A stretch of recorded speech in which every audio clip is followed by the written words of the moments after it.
भारत का बचपन तो ठीक रहा था, परंतु किशोर अवस्था में बहुत कष्ट सहने पड़े थे। अभी वह 14 वर्ष का ही था कि उसके पिताजी का देहांत हो गया। पिताजी के देहांत और घर में बड़ा होने की वजह से उसे घर की जिम्मेदारियां उठानी पड़ी थी। पिताजी की 13वीं के बाद उसके सभी नाते रिश्तेदार अपने अपने घर चले गए थे। घर में एक छोटी बहन और एक छोटे भाई के साथ माँ अर्थात 4 व्यक्तियों का परिवार था। पिताजी एक प्राइवेट कंपनी में क्लर्क होने से कंपनी की ओर से उन्हें बहुत थोड़े से पैसे मिले थे, जो उनके क्रियाक्रम में ही खत्म हो गए थे। उनके रिश्तेदार तो थे, परंतु किसी ने भी उन्हें सहारा नहीं दिया। अतः उसकी मां ने घर में ही टेलरिंग का कार्य शुरू कर दिया, परंतु इससे घर के रोजमर्रा के गुजारे के लिए भी बस बामुश्किल पैसे निकल पाते थे। भारत की कमसिन उम्र होने के कारण उसे कहीं नौकरी भी नहीं करते आ रही थी, परंतु घर की आर्थिक स्थिति सुधारने के लिए भारत को 9वीं कक्षा में स्कूल छोड़कर नौकरी ढूंढने निकलना पड़ा। वह प्रतिदिन सुबह घर से निकलता और जगह जगह काम ढूंढता, परंतु उसकी कम उम्र होने से उसे कोई काम नहीं देता। एक दिन वह काम की तलाश में रेलवे स्टेशन की ओर जाता है तो देखता है कि उसकी उम्र के 3-4 लड़के बूट पॉलिश की पेटी लेकर घूम रहे हैं। वह उनके पास जाकर उनसे परिचय प्राप्त कर अपनी स्थिति बताता है। वह 4 लड़के अविनाश, मुकेश, राज और महेश रहते हैं। इन सभी में मुकेश सबसे बड़ा रहता है, तो वही भारत से बात करता है। मुकेश: हाँ भाई, तेरी कहानी तो सुन ली, अब बता हमसे क्या चाहता है। भारत: भाई, यदि मेरे लिए लायक कोई काम हो तो बताए। अविनाश: हम कोई सेठ है क्या जो तुझे कुछ काम दे। भारत: भाई, यदि आप लोग बुरा ना माने तो क्या यह बूट पॉलिश का काम मैं कर सकता हूँ? यानी तू हमारी इनकम बांटना चाहता है? अरे नहीं भाई, मैं इधर धंधा नहीं करूँगा। तो फिर हमसे क्यों पूछ रहा है? मैं जानना चाहता हूँ कि यह सब सामान कौन कौन सा होता है और कहाँ से मिलता है, बस इतना बता दो। मैं गली गली आवाज़ लगाते हुए घूम घूम कर धंधा कर लूँगा, जिससे 4 पैसे मिल जाएंगे तो मेरे परिवार को भी रोटी मिल जाएगी। यार, यह तो बहुत भोला है, चलो इसको बता देते हैं। भरत: यह सब सामान यहीं पास में ही मिल जाएगा, मैं चलूँगा तेरे साथ, लेकिन हाँ, 130 रुपये का सामान आएगा। है इतने रुपये तेरे पास? 130 नहीं, मेरे पास तो 30 रुपये भी नहीं है। मैं पैसों की व्यवस्था कर कल आकर मिलता हूँ आप लोगों से। ठीक है, लेकिन ध्यान रहे हमारे इलाके से दूर ही रहना। राज: ये हम लोग बाद में देखेंगे, पहले इसे सामान दिलवा देते हैं। भारत उनका धन्यवाद करके निकल जाता है। उसके जाने के बाद मुकेश: यार, यह बंदा बहुत ईमानदार और भोला लगता है, इसे अपने जैसे दूसरे लोग जीने नहीं देंगे। मुझे तो दया आ रही है, क्यों ना इसे हमारे साथ यहीं बैठा लिया करे। भाई, ऐसे हर किसी पर दया करेंगे तो हो गया फिर हमारा काम। मुकेश राज के कंधे पर हाथ रखकर कहता है। राज: याद कर वो दिन जब तू और महेश यहाँ आए थे, तब मैंने और अविनाश ने ही तुम दोनों को हमारे साथ शामिल किया था। तब यदि हम ऐसा सोचते तो आज हमारी भी इनकम डबल होती। भाई चलो, मान लिया इनकम घट जाएगी, परंतु वह तो किसी और जगह धंधा करने का बोल रहा था, तो उसे उधर ही जाने देते हैं। अपने साथ क्यों शामिल कर रही है? महेश, तुमने भाई की बात पूरी नहीं सुनी। अपने धंधे वाले लोग उसे मार मार कर भगा देंगे, और फिर उसमें इतना भी दम नहीं कि वह किसी का मुकाबला कर सके। हमारे साथ रहेगा तो दूसरे लोगों से बचा रहेगा, और फिर वह जो कुछ भी कर रहा है वह परिवार के लिए कर रहा है। हमारा तो परिवार भी नहीं है, तो उसे अपने साथ लेने में कोई परेशानी नहीं है। उल्टा अपने हाथों थोड़ा पुण्य का काम हो जाएगा। अविनाश ठीक कह रहा है, कल यदि वह आता है तो उसे भी एक कोने में बिठा देंगे। मुझे नहीं लगता कि वह 130 रुपये लेकर आएगा। ऐसा क्या लगता है तुम्हें? यार, उसके पास इतने पैसे होते तो वह बूट पॉलिश का काम ही क्यों करता, किसी दुकान से गोली चॉकलेट लेकर बेचता। अरे वाह यार राज, तूने तो बहुत अच्छा आइडिया दिया है। कल उसे आने दो, हम उसे गोली चॉकलेट वाले धंधे में जाने के लिए कह देंगे और चौधरी चाचा को कहकर कुछ सामान उधार दिलवा देंगे। वैसे भी अपने चौधरी चाचा बहुत अच्छे हैं। इस बात से सहमत होकर चारों अपने अपने काम पर लग जाते हैं। इधर घर आकर भारत अपनी माता सुधा से कहता है, ऐसा कब तक चलेगा? रोज ही रश्मि और अजय को आधे पेट खाने पर रखना पड़ता है। तुम और मैं भी आधी एक रोटी खाकर दिन निकाल रहे हैं। सुधा, बेटा क्या कर सकती हूँ, सिलाई भी तो ज़्यादा नहीं आ रही है और पास में एक पैसा भी नहीं है। माँ, आप बुरा ना माने तो मैं एक बात कहूँ? हाँ बोल बेटा। मैं सोच रहा हूँ कुछ दिन पढ़ाई छोड़कर कहीं कुछ काम कर लूँ। सुधा उसे अपने सीने से लगाकर सिसकते हुए कहती है, बेटा जिस उम्र में तुझे लिखना पढ़ना और खेलना है उसमें तुझे काम करना पड़ रहा है। जब हमारे भाग्य में ही यह सब लिखा है तो हम और क्या कर सकते हैं? इतनी छोटी उम्र में तुझे इतनी समझदारी कैसे आई रे? अब ऐसी स्थिति में तो ये सब सोचना ही पड़ेगा ना माँ, नहीं तो हम भूखे मर जाएंगे। वैसे क्या काम करेगा तू? मेरी छोटी उम्र को देखकर तो कोई मुझे काम नहीं दे रहा है। आज आकर मेरी उम्र के लड़कों के लिए छोटे छोटे काम ही रहते हैं। कौन कौन से? जैसे गोली चॉकलेट बेचना, चाय की दुकान पर झूठे बर्तन धोना या फिर किसी होटल में वेटर का काम करना। सुधा की सिसकी निकल जाती है। कैसे करेगा रे ये सारे काम? शाम तक तेरे हाथ पांव दर्द करने लगेंगे। माँ, कुछ दिन तक होगा दर्द, फिर तो आदत में आ जाने से अपने आप बंद हो जाएगा। ऐसा कोई काम नहीं है जो बैठे बैठे कर सके। इसमें तो सिर्फ बूट पालिश वाला काम ही आएगा माँ। एक जगह बैठकर यह काम किया जा सकेगा। बेटा चलेगा यह काम, लेकिन किसी से लड़ाई झगड़ा मत करना, और हाँ तब तक ही करना जब तक मेरा सिलाई का काम जम न जाए। माँ, जब तक यह काम जम नहीं जाता तब तक आप किसी स्कूल में क्यों नहीं पढ़ाने का काम करती हो? सुधा, 2-1 स्कूल में आवेदन दिया है, अभी तक वो जवाब नहीं आया है। तब तक तो कुछ करना होगा ना, और धीरे धीरे लोगों को मालूम चलेगा तो फिर सिलाई का काम चल निकलेगा। माँ, आपके पास 130 रुपये होंगे क्या? क्यों, तुझे क्या काम आ गया इतने रुपए का? माँ, मुझे बूट पॉलिश की पेटी खरीदने के लिए चाहिए। सुधा अपने पास से पैसे देखती है तो उसके पास 100 रुपये होते हैं और वह 100 रुपये भारत को दे देती है। अगली सुबह भारत पैसे लेकर रेलवे स्टेशन की ओर जाता है। स्टेशन के रास्ते में ही बाजार की चौक में एक स्थान पर नगर निगम की गुमटी में एक मोची दिखाई देता है। भारत उससे थोड़ी दूरी पर खड़ा होकर उसका कार्य देखता है। तभी एक व्यक्ति बूट पॉलिश करवाने आता है। भारत देखता है कि मोची ने एक नर्म ब्रश से पहले जूतों की धूल साफ की, फिर एक शीशी में से क्रीम लगाया।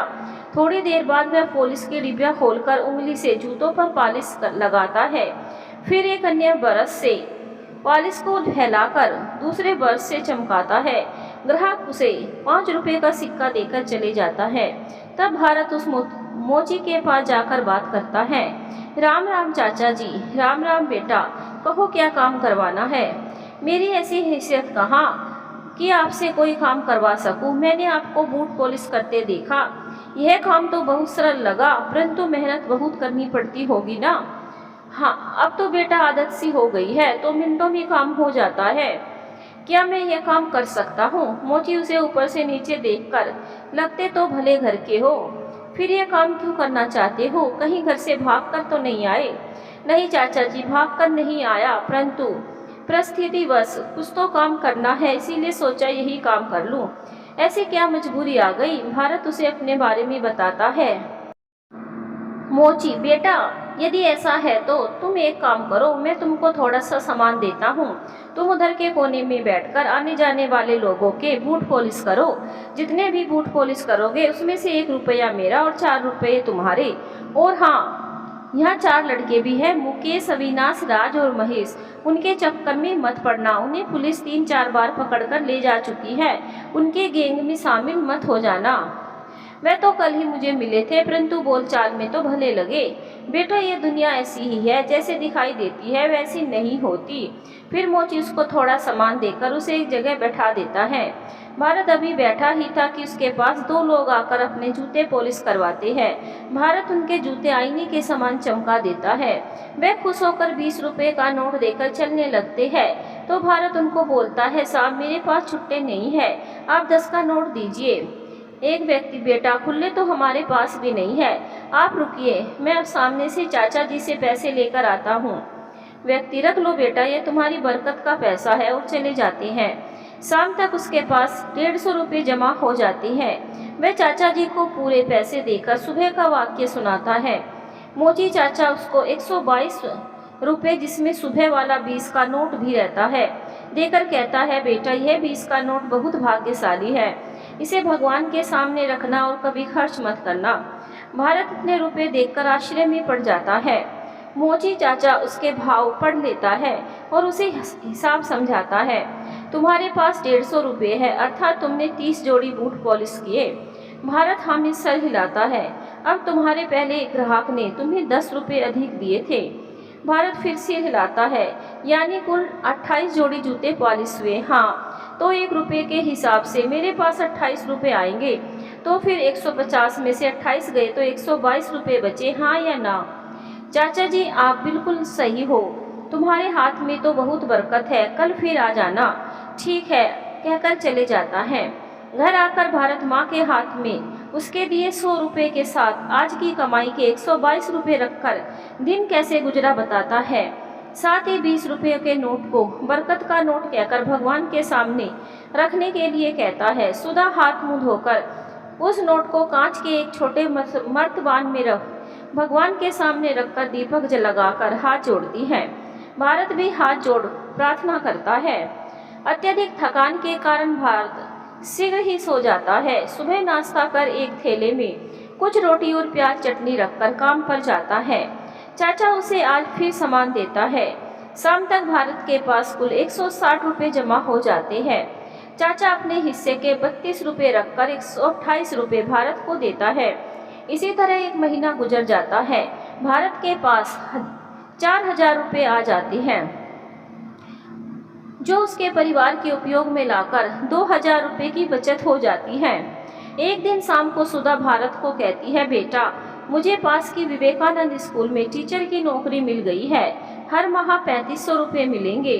भारत, माँ यह तो बहुत खुशी की बात है, अब हम रश्मि और अजय को भी पढ़ा सकेंगे। मैंने उसी स्कूल में दोनों का दाखिला करवा दिया है और उनकी फीस भी नहीं लगेगी। साथ ही वहाँ रात्रिकालीन पाठशाला भी चलती है। यदि तू चाहे तो उसमें दाखिला लेकर आगे की पढ़ाई जारी रख सकता है। माँ यह तो अच्छी बात है, मैं मोची चाचा से बात कर थोड़ा जल्दी आ जाया करूँगा। अगले दिन वह मोची चाचा को अपने आगे की पढ़ाई जारी रखने की बात करता है तो मोची काका खुश हो जाते हैं और उसे शाम को 5 बजे घर जाने की अनुमति दे देते हैं। कुछ ही दिनों में उनके घर की आर्थिक स्थिति ठीक होने लगती है। नाइट स्कूल से 9 बजे आकर भारत खाना खाकर 1 घंटा पढ़ाई करता है। अजय और रश्मि भी सुधा के सानिध्य में अपनी पढ़ाई करते हैं। धीरे धीरे भारत 10वीं बोर्ड की परीक्षा उत्तीर्ण कर लेता है। सुधा के अनेकों बार कहने पर भी वह बूट पॉलिश का कार्य नहीं छोड़ता। मोची काका उसे अपने साथ रखकर उसे जूते चप्पल बनाने का काम भी सिखा देते हैं। साथ ही नगर निगम की एक गुमटी भी दिलवा देते हैं। अब वह अपनी गुमटी में चप्पलों बनाकर रखने लगा, साथ ही ऑर्डर पर जूते भी बनाने लगा। इधर 12वीं में उसकी मुलाकात 11वीं में पढ़ने वाली ईसा से होती है। ईसा अपनी पढ़ाई में उससे मदद लेती है। ईसा एक 17 वर्ष की सुंदर बालिका, गौर वर्ण, लंबा सुतवा नाक, पतले होठ यौवन को दर्शाते ओरोज, पतली कमर, लंबे घने काले बाल जो नितंबों के नीचे तक आते हैं, सुडौल शरीर, कद भी 5 फीट 4 इंच। ऐसे लगता है जैसे भगवान ने उसे फुर्सत में बनाया हो, कोई भी देखे तो पहली नज़र में आकर्षित हो जाए। ईशा इकलौती संतान थी, उसके भी पिताजी नहीं रहे थे।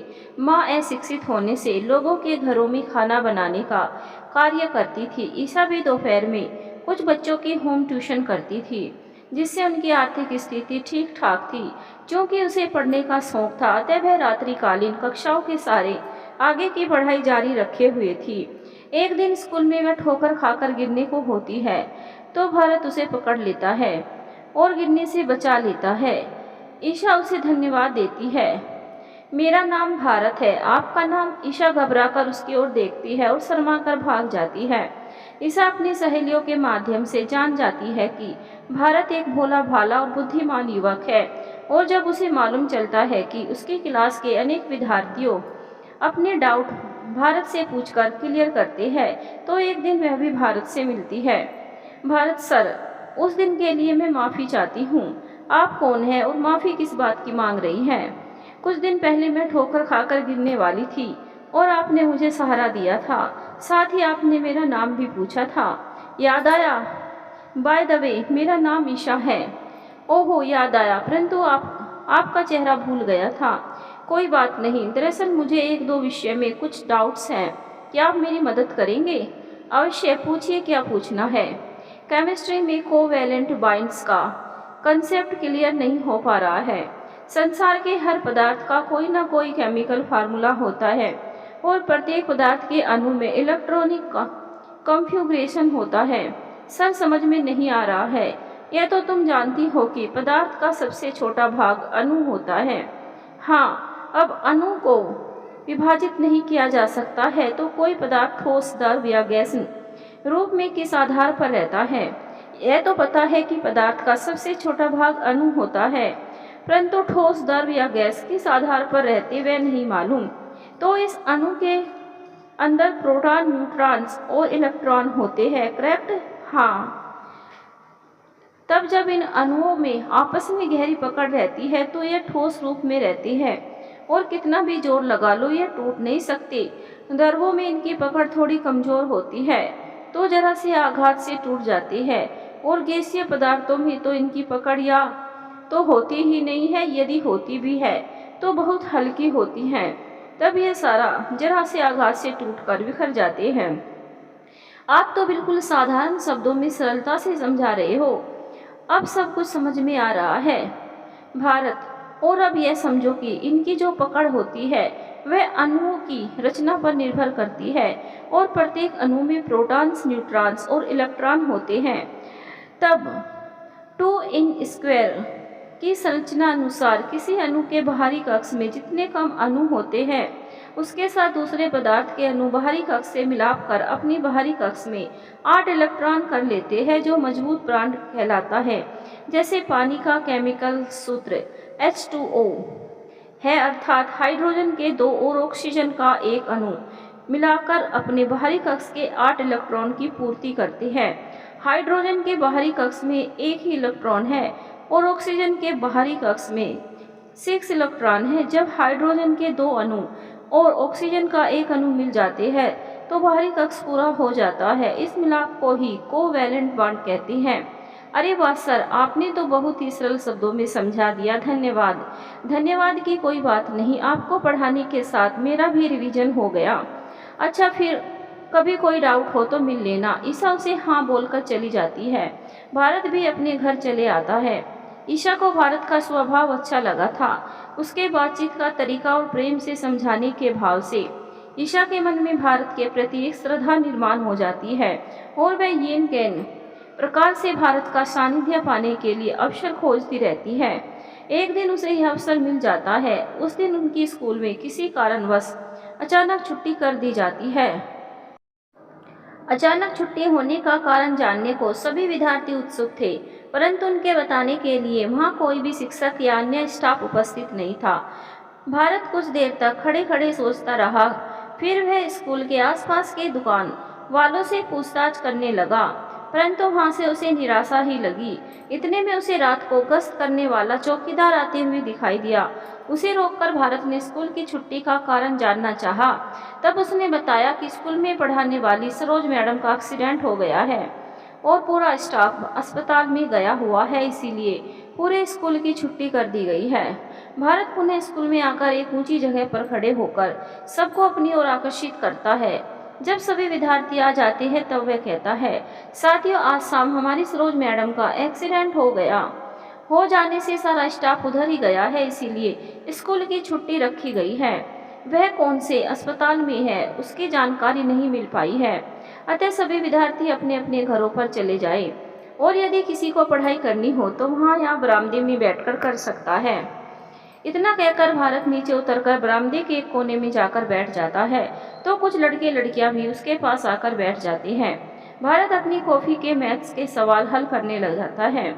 वहाँ बैठी एक लड़की निशा उससे पूछती है, भारत सर, आपको हमने हमेशा पेंसिल का यूज करते ही देखा है, आप पेन का प्रयोग करते नहीं क्या? अचानक पूछे गए सवाल से सभी हतप्रभ रह जाते हैं। तब भारत को सोचते हुए पास बैठे अपने साथियों के चेहरे की ओर देखता है और पूछता है, क्या आप में से कोई निशा के प्रश्न का उत्तर दे सकता है? वहाँ कानाफूसी होने लगती है। कुछ देर बाद ईशा कहती है, सर आप ही बता दीजिए। भारत, तो सुनो, पेंसिल के लिखे को हम इरेजर के द्वारा मिटाकर पुनः लिख सकते हैं और पेन से लिखे को नहीं। दूसरी बात, कम से कम मैथ्स जैसे विषयों को हल करने के लिए पेंसिल ही सही है, क्योंकि मैथ्स में अनेक बार हमारा उत्तर गलत आता है और हमें शुरू से पुनः करना होता है। हम सब में काफ़ी के अनेक पृष्ठ खराब हो जाते हैं, जिससे हमें अधिक काफियाँ खरीदनी पड़ती है। अतः पेंसिल से लिखने में हमारे पैसों की बचत हो जाती है। सभी छात्र भारत की बात सुनकर घर चले जाते हैं। सभी विद्यार्थियों के जाने के बाद भारत भी घर जाने के लिए अपनी पुस्तकें समेटता है, तो ईशा उसे रोक लेती है। आपसे कुछ बात करनी है। हाँ बोलो, किस विषय में क्या डिफ़िकल्टी है? पढ़ाई के अलावा भी एक और दुनिया अलग से है। मैं समझा नहीं। मेरे कहने का अर्थ है कि हम पढ़ाई के अलावा और कुछ बातें नहीं कर सकते क्या? और क्या बात हो सकती है? अपने बारे में कुछ बताइए। मेरे बारे में बताने के लिए कुछ भी नहीं है, फिर भी कुछ तो होगा, जैसे परिवार, काम धंधा, रुचि इत्यादि। यानी कि मेरा पर्सनल बायोडाटा चाहिए। और हंस देता है। अरे इसे मजाक ना समझो। देखो, हम आपस में एक दूसरे को जानते ही कितना है। सिर्फ नाम और स्कूल। किसी भी इमरजेंसी में हम कैसे एक दूसरे के घर पर खबर कर पाएंगे? इसीलिए पूछ रही थी। खैर जाने दीजिए। और उठकर जाने के लिए खड़ी हो जाती है। अरे नहीं नहीं, चलो बैठो, नीचे बताता हूँ। ईशा बैठ जाती है। मेरे परिवार में माँ और छोटे भाई बहन हैं। पिताजी का जब निधन हो गया था, मेरी उम्र 14 वर्ष की थी। तब से थोड़ा काम करके परिवार को आर्थिक मदद कर देता हूँ। माँ भी एक स्कूल टीचर हैं। दोनों मिलकर इतना कमा लेते हैं कि गुजारा हो जाता है। और तुम काम क्या करते हो? नगर निगम की एक गुमटी में बैठकर जूते पॉलिश करता हूँ। मैं ही बची थी क्या बुद्धू बनाने के लिए? अरे नहीं, सच कह रहा हूँ। अच्छा वह क्यों कर? ईशा, जब 14 वर्ष के बालक को अपना घर चलाने के लिए बाहर निकलना पड़ता है, तो उसे कोई भी नौकरी पर नहीं रखता। फिर इसके पास या तो ढाबे में बर्तन धोना या वेटरगिरी करने का या बूट पॉलिश करने का ऑप्शन ही बचता है। जब मुझे 8 दिन तक भटकने के बाद भी कहीं नौकरी न मिली, तो तब एक मोची चाचा को बूट पॉलिश कर 5 रुपये कमाते देखा, तो सोचा कि इसमें न तो किसी की जी हुजूरी है और कम समय में भरपूर पैसा भी मिल जाता है। बस मोची चाचा को गुरु बनाकर यह काम शुरू कर दिया। ईशा, वैसे पूछना तो नहीं चाहिए, परंतु फिर भी पूछती हूँ। इतना कमा लेते हो कि घर चल जाए? अभी तो बताया था कि मेरी माँ भी टीचर है, तो दोनों को मिलाने से पैसों से घर तो चलता ही है, साथ ही थोड़ी बहुत बचत भी कर लेते हैं। अच्छा वह सब छोड़ो, तुम्हारे बारे में बताओ। मेरे बारे में भी जानने लायक कुछ नहीं है। मेरे भी पिताजी का देहांत हो चुका है। घर में मैं और मेरी मम्मी दो ही प्राणी है। मम्मी अशिक्षित है, तो लोगों के घरों में रोटी बनाने का काम करती है और मैं भी ट्यूशन कर थोड़ा बहुत कमा लेती हूँ। हाँ, कभी कभी थोड़ी बहुत दिक्कत आ ही जाती है। तो फिर तुम पढ़ाई कब करती हो? यहाँ से जाने के बाद 2 घंटे और सुबह के समय 3-4 घंटे ही मिल जाते हैं। बच्चे तो पढ़ने के लिए दोपहर बाद ही आते हैं। अरे वाह, अच्छा टाइम मैनेज कर लेती हो। और तुम कब पढ़ते हो? मैं तो क्लास में ही समझ लेता हूँ, इसीलिए गुमटी में बैठकर जितना भी समय मिलता है इसमें पढ़ लेता हूँ। यहाँ से जाने के बाद भी 2 घंटे पढ़ लेता हूँ। इससे अच्छे मार्क्स भी तो आ जाते हैं। 12वीं के बाद क्या करोगे? वैसे तो अभी सोचा नहीं। हाँ, नौकरी तो नहीं करनी है। और अब तो गुमटी में बैठकर 2-4 चप्पलें और ऑर्डर लेकर जूते भी बना देता हूँ। ओहो, तो इसका अर्थ है कि तुम कुछ बड़ा सोच रहे हो। हाँ, यदि पैसे मिल जाए तो फुटवियर की दुकान डालने का विचार है। अच्छा यह बताओ, जूते पॉलिश करते हुए तुम्हें कभी शर्म महसूस नहीं हुई? क्यों, शर्म किस लिए आएगी? वह भी तो एक काम है। क्या किसी अन्य कार्य करने में लोगों को शर्म आती है? नहीं ना। तो फिर मैं क्यों शर्म करूं? कभी विचार नहीं आया कि लोग क्या कहेंगे? तुमने कभी अपनी चप्पलें सुधरवाई हैं? यह क्या सवाल हुआ? कभी कभार ऐसी अवस्था ही जाती है, आ ही जाती है। अब हम मोची की गुमटी पर खड़े होते समय कभी सोचा है कि लोग क्या कहेंगे? नहीं। तब वह मोची क्यों सोचेगा? दरअसल यह हमारी सोच होती है कि लोग क्या कहेंगे। बाकी यूँ देखा जाए तो लोगों को इतनी फुर्सत ही नहीं है कि वह इन सब बातों की ओर ध्यान दे। इसीलिए हम भी इसकी तरफ से नज़र हटाकर अपने काम पर मन केंद्रित करें तो हमारे कार्य में निपुणता आ जाएगी। अरे बाप रे, तुम तो बड़े दार्शनिक निकले। बातें पूरी हो गई तो अब घर चले। दिल तो नहीं करता कि तुम्हारा साथ छूटे। लेकिन घर भी जाना तो है ही। घड़ी देखती है, अरे बाप रे 10 बज गए। मम्मी चिंता कर रही होगी। अच्छा चलती हूँ, कल मिलेंगे। रुको, मैं तुम्हें घर छोड़ देता हूँ। नहीं, मैं चली जाऊंगी, पर इतनी जान पहचान तो रखता हूँ कि अधिकार पूर्वक तुम्हें अपनी बात मनवाऊं। ईशा की आंख में आंसू आ जाते हैं। चुन्नी के कोर से पोंछते हुए उसके साथ चलने लगती है। थोड़ी ही देर में ईशा के घर पर पहुंच जाते हैं। ईशा की मम्मी उसकी राह ताकते हुए दरवाजे पर ही खड़ी रहती है। भारत उनके पांव छूता है। ईशा उसकी पहचान करवाती है। ईशा की मम्मी उन्हें अंदर आने के लिए कहती है। ईशा की मम्मी, संगीता आज इतनी देर कैसे हो गई? ईशा उसे सारी हकीकत कह सुनाती है तो संगीता भी भारत के विचारों से प्रभावित हो जाती है। थोड़ी देर रुककर भारत अपने घर चले जाता है। ईशा का घर। संगीता, ईशा इतनी देर तक घर के बाहर मत रहा कर। वैसे मुझे कोई आपत्ति नहीं है, परंतु लोग 4 बातें बनाते हैं और फिर हमारा यहाँ रहना दुश्वार कर देंगे। हाँ मम्मी, आप ठीक ही कह रहे हो। वैसे भारत का कहना पड़ता है कि लोग क्या कहते हैं उस पर ध्यान न देकर हमें अपना काम करते रहना चाहिए। लोग 4 दिन बात कर कर चुप रह जाएंगे। हाँ, यदि हमने प्रतिकार किया तो फिर लोगों का उत्साह बढ़ जाएगा और वह बात का बतंगड़ बना देंगे। इसीलिए यदि कोई पूछे तो हमने कोई प्रतिकार नहीं करना है। भारत कहता तो ठीक ही है, फिर भी हमें हमारी सुरक्षा का ध्यान तो रखना ही पड़ेगा बेटा। अकेली रहने वाली महिलाओं को लोग कटी पतंग की तरह समझते हैं। सबकी नज़र उन पर रहती है, कब आ रही है कब जा रही है, सबका ध्यान रहता है। इसीलिए थोड़ा समझदारी से काम लेना। बेटी, अब तुम जवान हो गई हो। ठीक है मम्मी। वैसे यह भारत दिन में करता क्या है? आपको हैरानी होगी सुनकर। क्यों? वह दिन में लोगों के बूट पॉलिश कर अपने घर में आर्थिक सहयोग करता है। उसकी मम्मी भी स्कूल में टीचर है। अरे वाह, देखो बेटी, अपना पेट पालने के लिए कोई भी कार्य बुरा नहीं होता जब तक कि उससे सामने वाले को हानि ना हो। हाँ, भारत के यही विचार है। आप पहले भारत से मिल चुकी हो क्या? अरे आज मैंने पहली बार ही देखा है उसे। ईशा, फिर आपकी सोच भारत से कैसे मिलती है? बेटी, यही तो दुनियादारी है। अब यह देखो, तुम दिन भर घर में रहती हो तो तुम्हारी सोच कैसी है, और भारत दिन भर बाजार में रहता है तो उसकी सोच कैसी है। फर्क महसूस करो और अपनी बुद्धि को तीव्र करो। यार मम्मी, तुम्हारे विचार जानकर कोई भी नहीं कहेगा तुम अशिक्षित हो। चल छोड़, बहुत हो गया, अब जाकर सो जा, रात बहुत हो गई है, सुबह मुझे भी काम पर जाना है। दोनों जमीन पर बिछी चटाइयों पर लेट जाती है।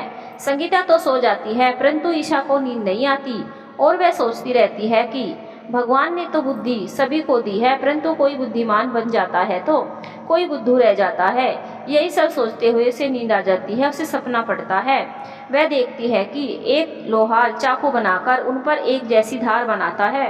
कुछ लोग उससे चाकू खरीद कर ले जाते हैं। उन चाकुओं से कोई तो सब्जी काटता है, कोई पेड़ पौधे तराशता है, तो किसी के घर में चाकू बिना उपयोग लिए रखा गया है। आगे वह देखती है, जो चाकू उपयोग में आ रही है उनकी धार की चमक तो अच्छी है, परंतु जो चाकू उपयोग में नहीं आ रही है उनकी धार की चमक खत्म होने पर उन पर जंग चढ़ गया है।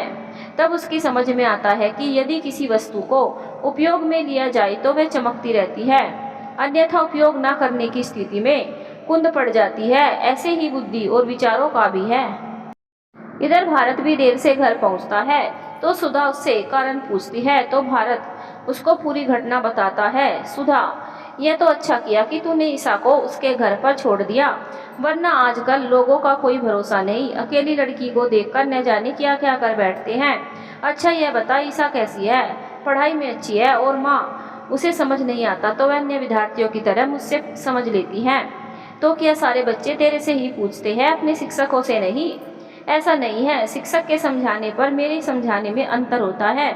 शिक्षक किताबी भाषा में समझाते हैं और मैं अपनी बोलचाल की भाषा में, इसीलिए वह सब मुझसे अपने डाउट क्लियर करते हैं। और माँ, जानती हो मुझे स्कूल में सब विद्यार्थी क्या कहते हैं? सारे विद्यार्थी मुझे छोटे गुरुजी कहते हैं। बोलकर हंसने लगता है।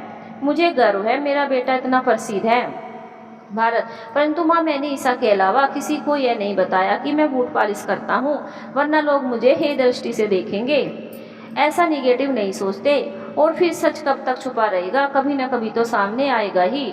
जब तक कोई पूछेगा नहीं तो मैं बताऊंगा भी नहीं। चल ठीक है, अभी खाना खाकर सो जा, सुबह काम पर भी जाना है।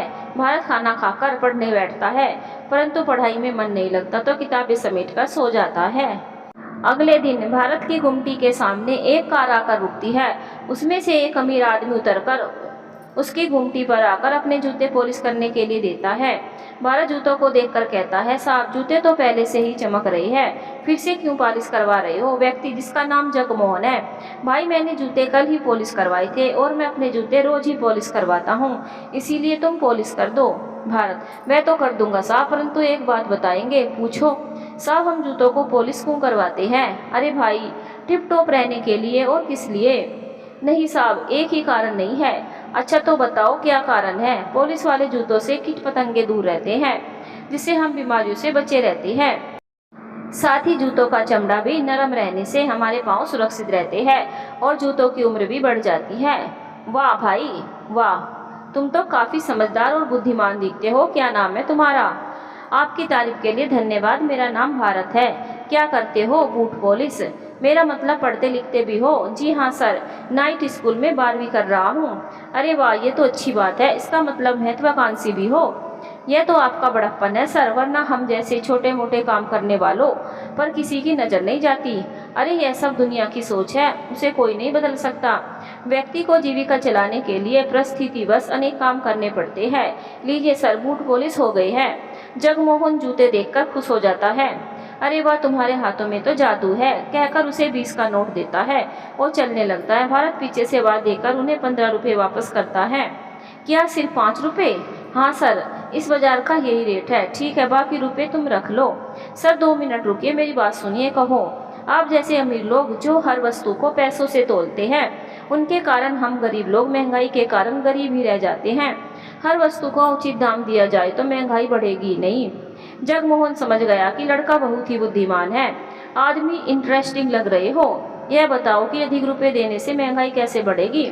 देखिए सर, मान लीजिए आज आपने बूट पॉलिश के लिए 20 रुपये दिए, कल को मैं और मेरे देखा देखी सबने पॉलिश के रेट बढ़ा दिए तो हमें भी 4 पैसे अधिक मिलेंगे, परंतु इस बाजार में आने वाले सैकड़ों लोग जो बूट पॉलिश करवाते हैं गरीब हो जाएंगे। यह बड़ी अच्छी बात बताई। अच्छा बताओ, रिश्वतखोरी के बारे में तुम्हारा क्या विचार है? सर अब मैं कोई इतना पढ़ा लिखा भी नहीं हूँ और ना ही कोई राजनेता जो इस विषय पर आपके सामने विचार रखूँ। फिर भी कुछ तो कहो। सर यदि हम सोच ले कि हम बिना रिश्वत दिए अपना काम करवा ले तो कोई भी रिश्वत लेने की कोशिश नहीं करेगा। मैं समझा नहीं। सर सोचिए, आपका कोई कार्य है और आप उस कार्य को जल्दी करवाना चाहते हैं, तब आप सामने वाले को रिश्वत देकर कार्य करवाने के लिए कहेंगे? बिल्कुल। क्यों? क्योंकि थोड़े से पैसे देकर भविष्य में होने वाला फायदा अधिक है। भारत, और इसी कार्य के लिए आप यदि रिश्वत ना दे तो आपका कार्य कितने दिन रुका रहेगा? इसका कुछ समय निर्धारित नहीं है। नहीं सर, हमारे देश के संविधान तंत्र की नियमावली में प्रत्येक कार्य का समय निर्धारित है और उस समयावधि में कार्य न होने पर आप कोर्ट में जाकर अपना कार्य करवा सकते हैं। परंतु नेताओं, अधिकारियों और कर्मचारियों ने अपने फायदे के लिए इस नियमावली को कभी जनता के सामने आने ही नहीं दिया। जगमोहन, हे भगवान, इस छोटी सी उम्र में तुम्हें कितना ज्ञान है। तुम्हारी उम्र के बच्चे तो खेल कूद और मौज मस्ती में ही दंग रह जाते हैं। एक बात बताओ, मेरे साथ काम करोगे? नहीं सर, मेरा यह काम मुझे अति प्रिय है और फिर मुझे स्वतंत्र रहना है। मैं किसी के हाथ के नीचे कार्य नहीं कर सकता। आज नहीं तो कल मैं अपनी फुटवियर की दुकान खोल कर ही रहूँगा। तुम जानते हो मैं कौन हूँ? नहीं, मेरा नाम जगमोहन है और मैं हाई कोर्ट में जज हूँ। भारत हाथ जोड़कर नमस्कार करता है। इतने में कोई ग्राहक आ जाता है तो जगमोहन कार में बैठकर चले जाता है। भारत ग्राहक के जूते चमकाने में लग जाता है। रात को स्कूल में भारत की भेंट जब ईसा से होती है तो भारत उसे जगमोहन की बात बताता है। ईसा कहती है, सर मेरे विचार से तो आप LLB करके वकील बन जाइए और जज साहब के साथ काम करने लग जाइए। दुकान खोलने के विचार में समय निकल जाएगा तो फिर हाथ क्या आएगा? ईशा, हमें हमेशा आशावंतित रहना चाहिए, लेकिन साथ में व्यवहारिक भी विचार रखने चाहिए। मैं समझा नहीं। देखो, विचार करो, दुकान खोलने के लिए कितना पैसा लगेगा, फिर दुकान का लाइसेंस निकालना, शासकीय कार्यालय में एजेंट के द्वारा अपना कार्य निकलवाना। यह कार्य इतने आसान नहीं है और सबसे बड़ी बात, हम इतना पैसा कहाँ से लाएंगे? चलो बैंक से लोन ले भी लिया तो शुरू में व्यवसाय जमने में समय लगेगा और तब तक किस्त कैसे भरेंगे? ऐसे में हमारे लोन का ब्याज कहाँ तक पहुँच पाएगा, यह भी तो सोचो। यह तो वाकई कठिन कार्य है। हाँ, एक कार्य हो सकता है। वह क्या? पहले पढ़ाई पूरी कर कुछ दिन नौकरी कर कुछ पैसा एकत्रित किया जाए, उसके बाद व्यवसाय किया जाए। भारत ईशा के इन विचारों से भाव विभोर होकर उसको अपने आलिंगन में ले लेता है। ईशा को बहुत अच्छा लगता है और मन में गुदगुदी होती है, परंतु जब भारत को अपनी स्थिति का ज्ञान होता है तो शर्मा कर उससे अलग हो जाता है। उसके इस स्थिति का मजा लेते हुए ईशा कहती है, क्या हुआ, ऐसे शर्मा क्यों रहे हो? भारत उससे नजरें चुराते हुए कहता है, मुझे क्षमा करना। ईशा भावावेश में, मैंने तुम्हें आलिंगन में भर लिया, मुझे ऐसा नहीं करना चाहिए था। ईशा, भूल जाओ ये सब, कभी कभी ये सब हो जाता है, और सच पूछो तो शर्माना मुझे चाहिए और शर्मा तुम रहे हो, लेकिन मुझे थोड़ा धैर्य रखना चाहिए था। छोड़ो ये सब, आगे का बताओ, क्या करने का विचार है तुम्हारे? मैं तुम्हारे विचारों से सहमत हूँ, बस तो फिर जगमोहन जी को अपना गुरु बनाकर आगे बढ़ो। ठीक है ईशा, मैं शीघ्र ही जज साहब से मिलता हूँ। भारत कुछ सोचने लगता है। अब क्या सोचने लगे? सोच रहा हूँ तुम्हारे जैसे मित्र हो तो जीवन में कहीं भी अड़चन नहीं आएगी। वह सब तो ठीक है, परंतु मित्र तो बिछुड़ भी जाते हैं, तब ऐसे मित्र मिलना भी एक कठिन कार्य होता है। हाँ, बात तो तुम्हारी सही है, पता नहीं कल तुम कहाँ और मैं कहाँ। यह भी तो हो सकता है कि हम बिछुड़े ही ना। यह कैसे संभव है? कल को तुम्हारी शादी हो जाएगी तो तुम ससुराल चली जाओगी, फिर हम एक दूसरे से कैसे मिल पाएंगे? जैसे शादी के बाद हम बिछुड़ सकते हैं, वैसे ही शादी के बाद एक साथ रह भी तो सकते हैं। क्या यह कैसे संभव होगा? क्यों नहीं होगा, बस हम दोनों शादी करनी होगी। तुम्हारा दिमाग तो ठीक है, हमारी उम्र कोई शादी की है? यदि तुम्हारी तैयारी हो तो हम कुछ सालों के बाद कर लेंगे। मुझे भी शादी की कोई जल्दी नहीं है। ईशा, अब बस करो और अपना मन पढ़ाई लिखाई में लगाओ या फालतू की बातें सोचना बंद कर दो। अब ईशा भावनाओं में बहकर भारत के गले लग जाती है और सुबकते हुए कहती है, भारत, अब तो मैंने ठान लिया है कि मैं शादी करूंगी तो आपसे ही, वरना जिंदगी भर कुंवारी रहूंगी। भारत उसे अपने से अलग करके कहता है, ठीक है, जैसा तुमने सोचा है सोचो, परंतु मैं आज की स्थिति में कुछ नहीं कह सकता। इतना कहकर वह अपने घर के लिए निकलता है तो ईशा भी आंसुओं से भरा चेहरा लेकर घर की ओर रवाना होती है। घर आकर भारत खाना खाकर पढ़ने बैठता है तो पढ़ाई में मन नहीं लगता। रह रहकर ईशा की याद आती है। जब उसका ध्यान भटकता है तो वह पुस्तकें रखकर सोने चले जाता है।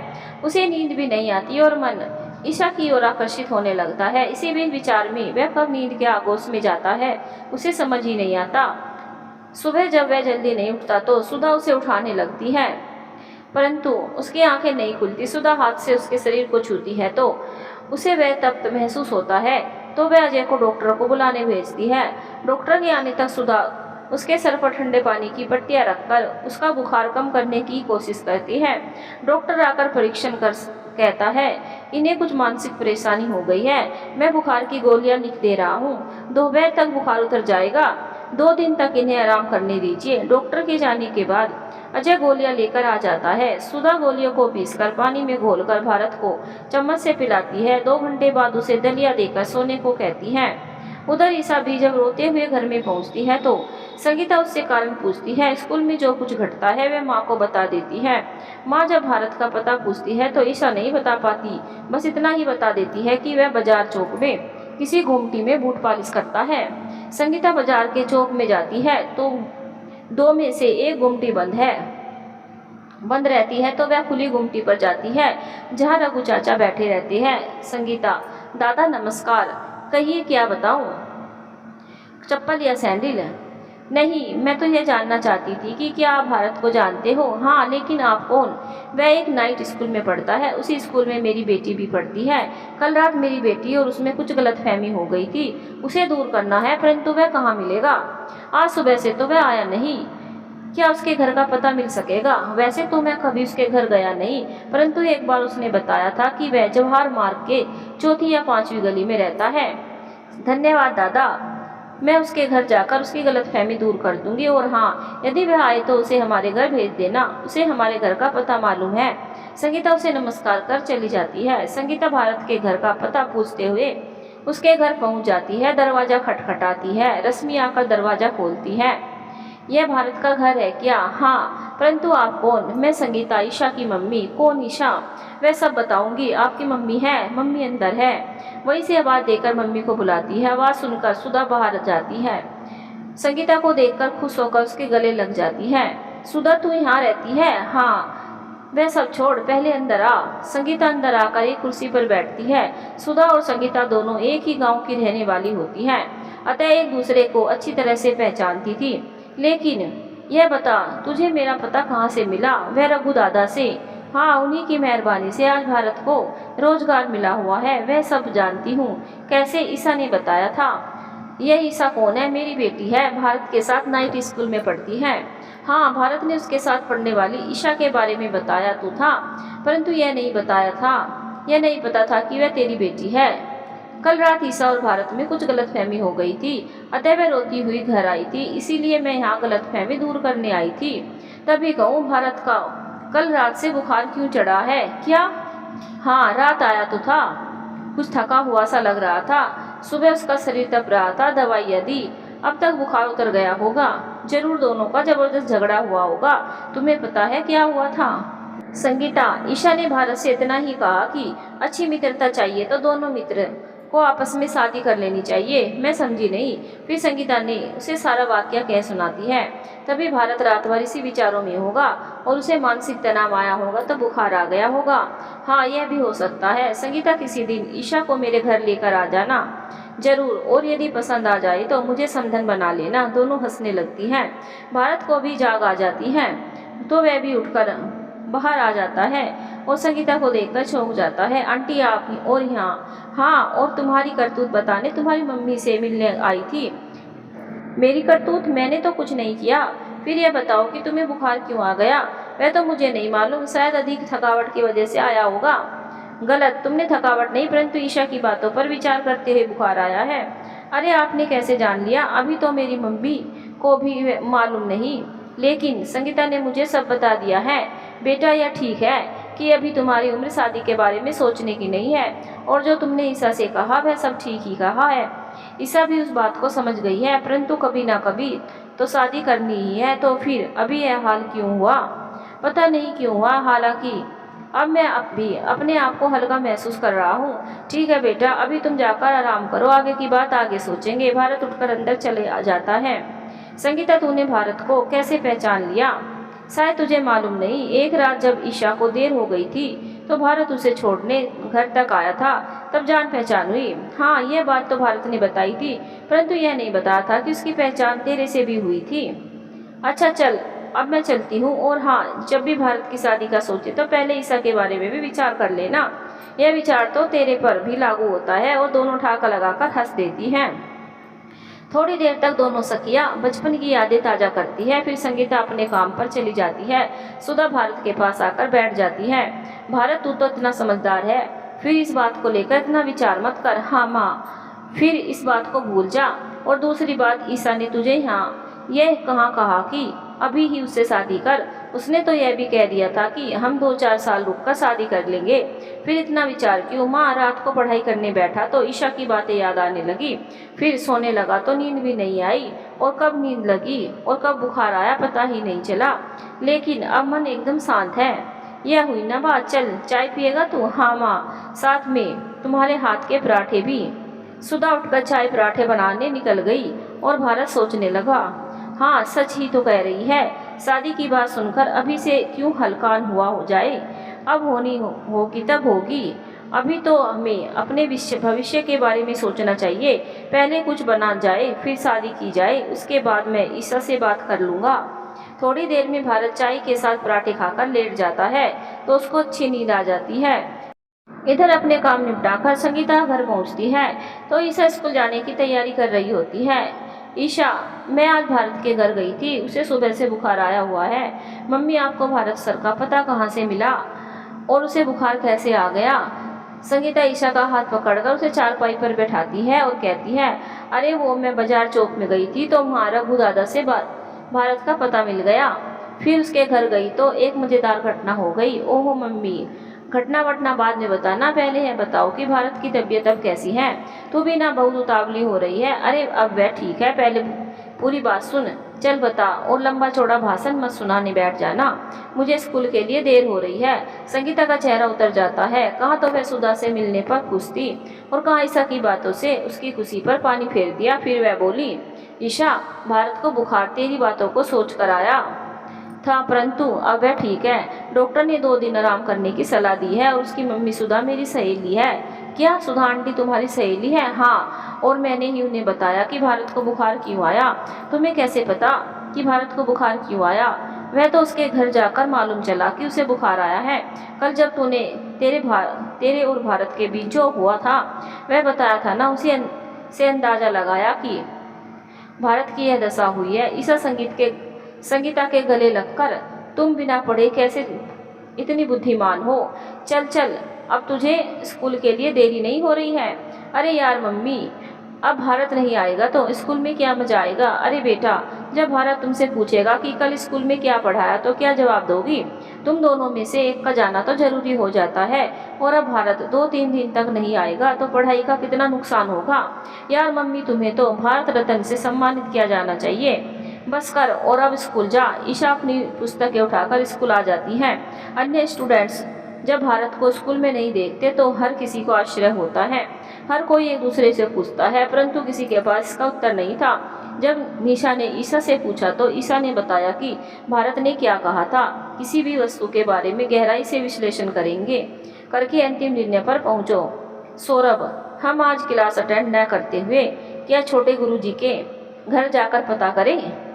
निशा, उनका घर किसी ने देखा है कि चारों ओर सन्नाटा छा गया। अब सोचने की बात यह है कि उनका पता कहाँ से मिलेगा। सन्नाटा, पुनः सन्नाटा। ईशा, चलो ऑफिस से पता निकलवाते हैं। सभी विद्यार्थी ऑफिस की ओर जाते हैं। उनका शोर सुनकर प्राचार्य बाहर आकर पूछती है, यह शोर कैसा है? सौरभ, मैम आज भारत सर क्लास नहीं आए हैं और हम जानना चाहते हैं क्यों। तो क्या फर्क पड़ रहा है? कभी कभी हो जाता है, हर किसी को कुछ काम आ जाती है। मैडम, पिछले कई वर्षों से हम देख रहे हैं कि भारत सर ने एक दिन की भी छुट्टी नहीं की है, तो आज अचानक छुट्टी करने का कारण जानने के लिए उनके घर जाना है और हमें उनके घर का पता चाहिए, इसीलिए आपके पास आए हैं। प्राचार्य भी सोच में पड़ गई। वाकई में भारत ने आज तक छुट्टी नहीं की, तो आज क्या कारण है कि वह नहीं आया है? उसने कहा, बच्चों, मैं ऑफिस से उसका पता निकाल कर आप लोगों के साथ चलती हूँ। यदि हम सिर्फ 4-5 लोग चले तो कैसा रहेगा? इतने लोगों को देखकर आसपास वालों को भी कोई गलतफहमी हो जाएगी और उनके परिवार वालों को पूछ कर परेशान कर देंगे। प्राचार्य, ईशा कहती तो तुम ठीक हो, तो फिर मेरे सहित सिर्फ 5 लोग चलेंगे। हर कोई जाना चाहता था, परंतु ईशा ने सूत्र अपने हाथ में लेकर निशा, सौरभ और किशन को एक टीम बना दी। इतने में प्राचार्य भी भारत के घर का पता लेकर आ गई। सभी भारत के घर की ओर चल दिए। भारत का पता ढूंढकर सभी उसके घर जाते हैं। सुधा दरवाजे पर खटखटाहट सुनकर दरवाजा खोलती है। दरवाजे पर प्राचार्य और 4-5 बच्चों को देखकर समझ जाती है कि वह भारत के बारे में जानने के लिए आई है। सुधा, मैडम आप और कहाँ? सबको अंदर बैठने के लिए कहती है। अच्छा, तो आप भारत की मम्मी है? हाँ, हम ये जानने आए हैं कि इतने वर्षों में भारत ने कभी क्लास से छुट्टी नहीं ली और आज वह आया ही नहीं, तो कारण जानने की उत्सुकता हमें यहाँ ले आई। दरअसल भारत को कल रात से बुखार आ गया है और डॉक्टर ने उसे 2-3 दिन आराम करने को कहा है।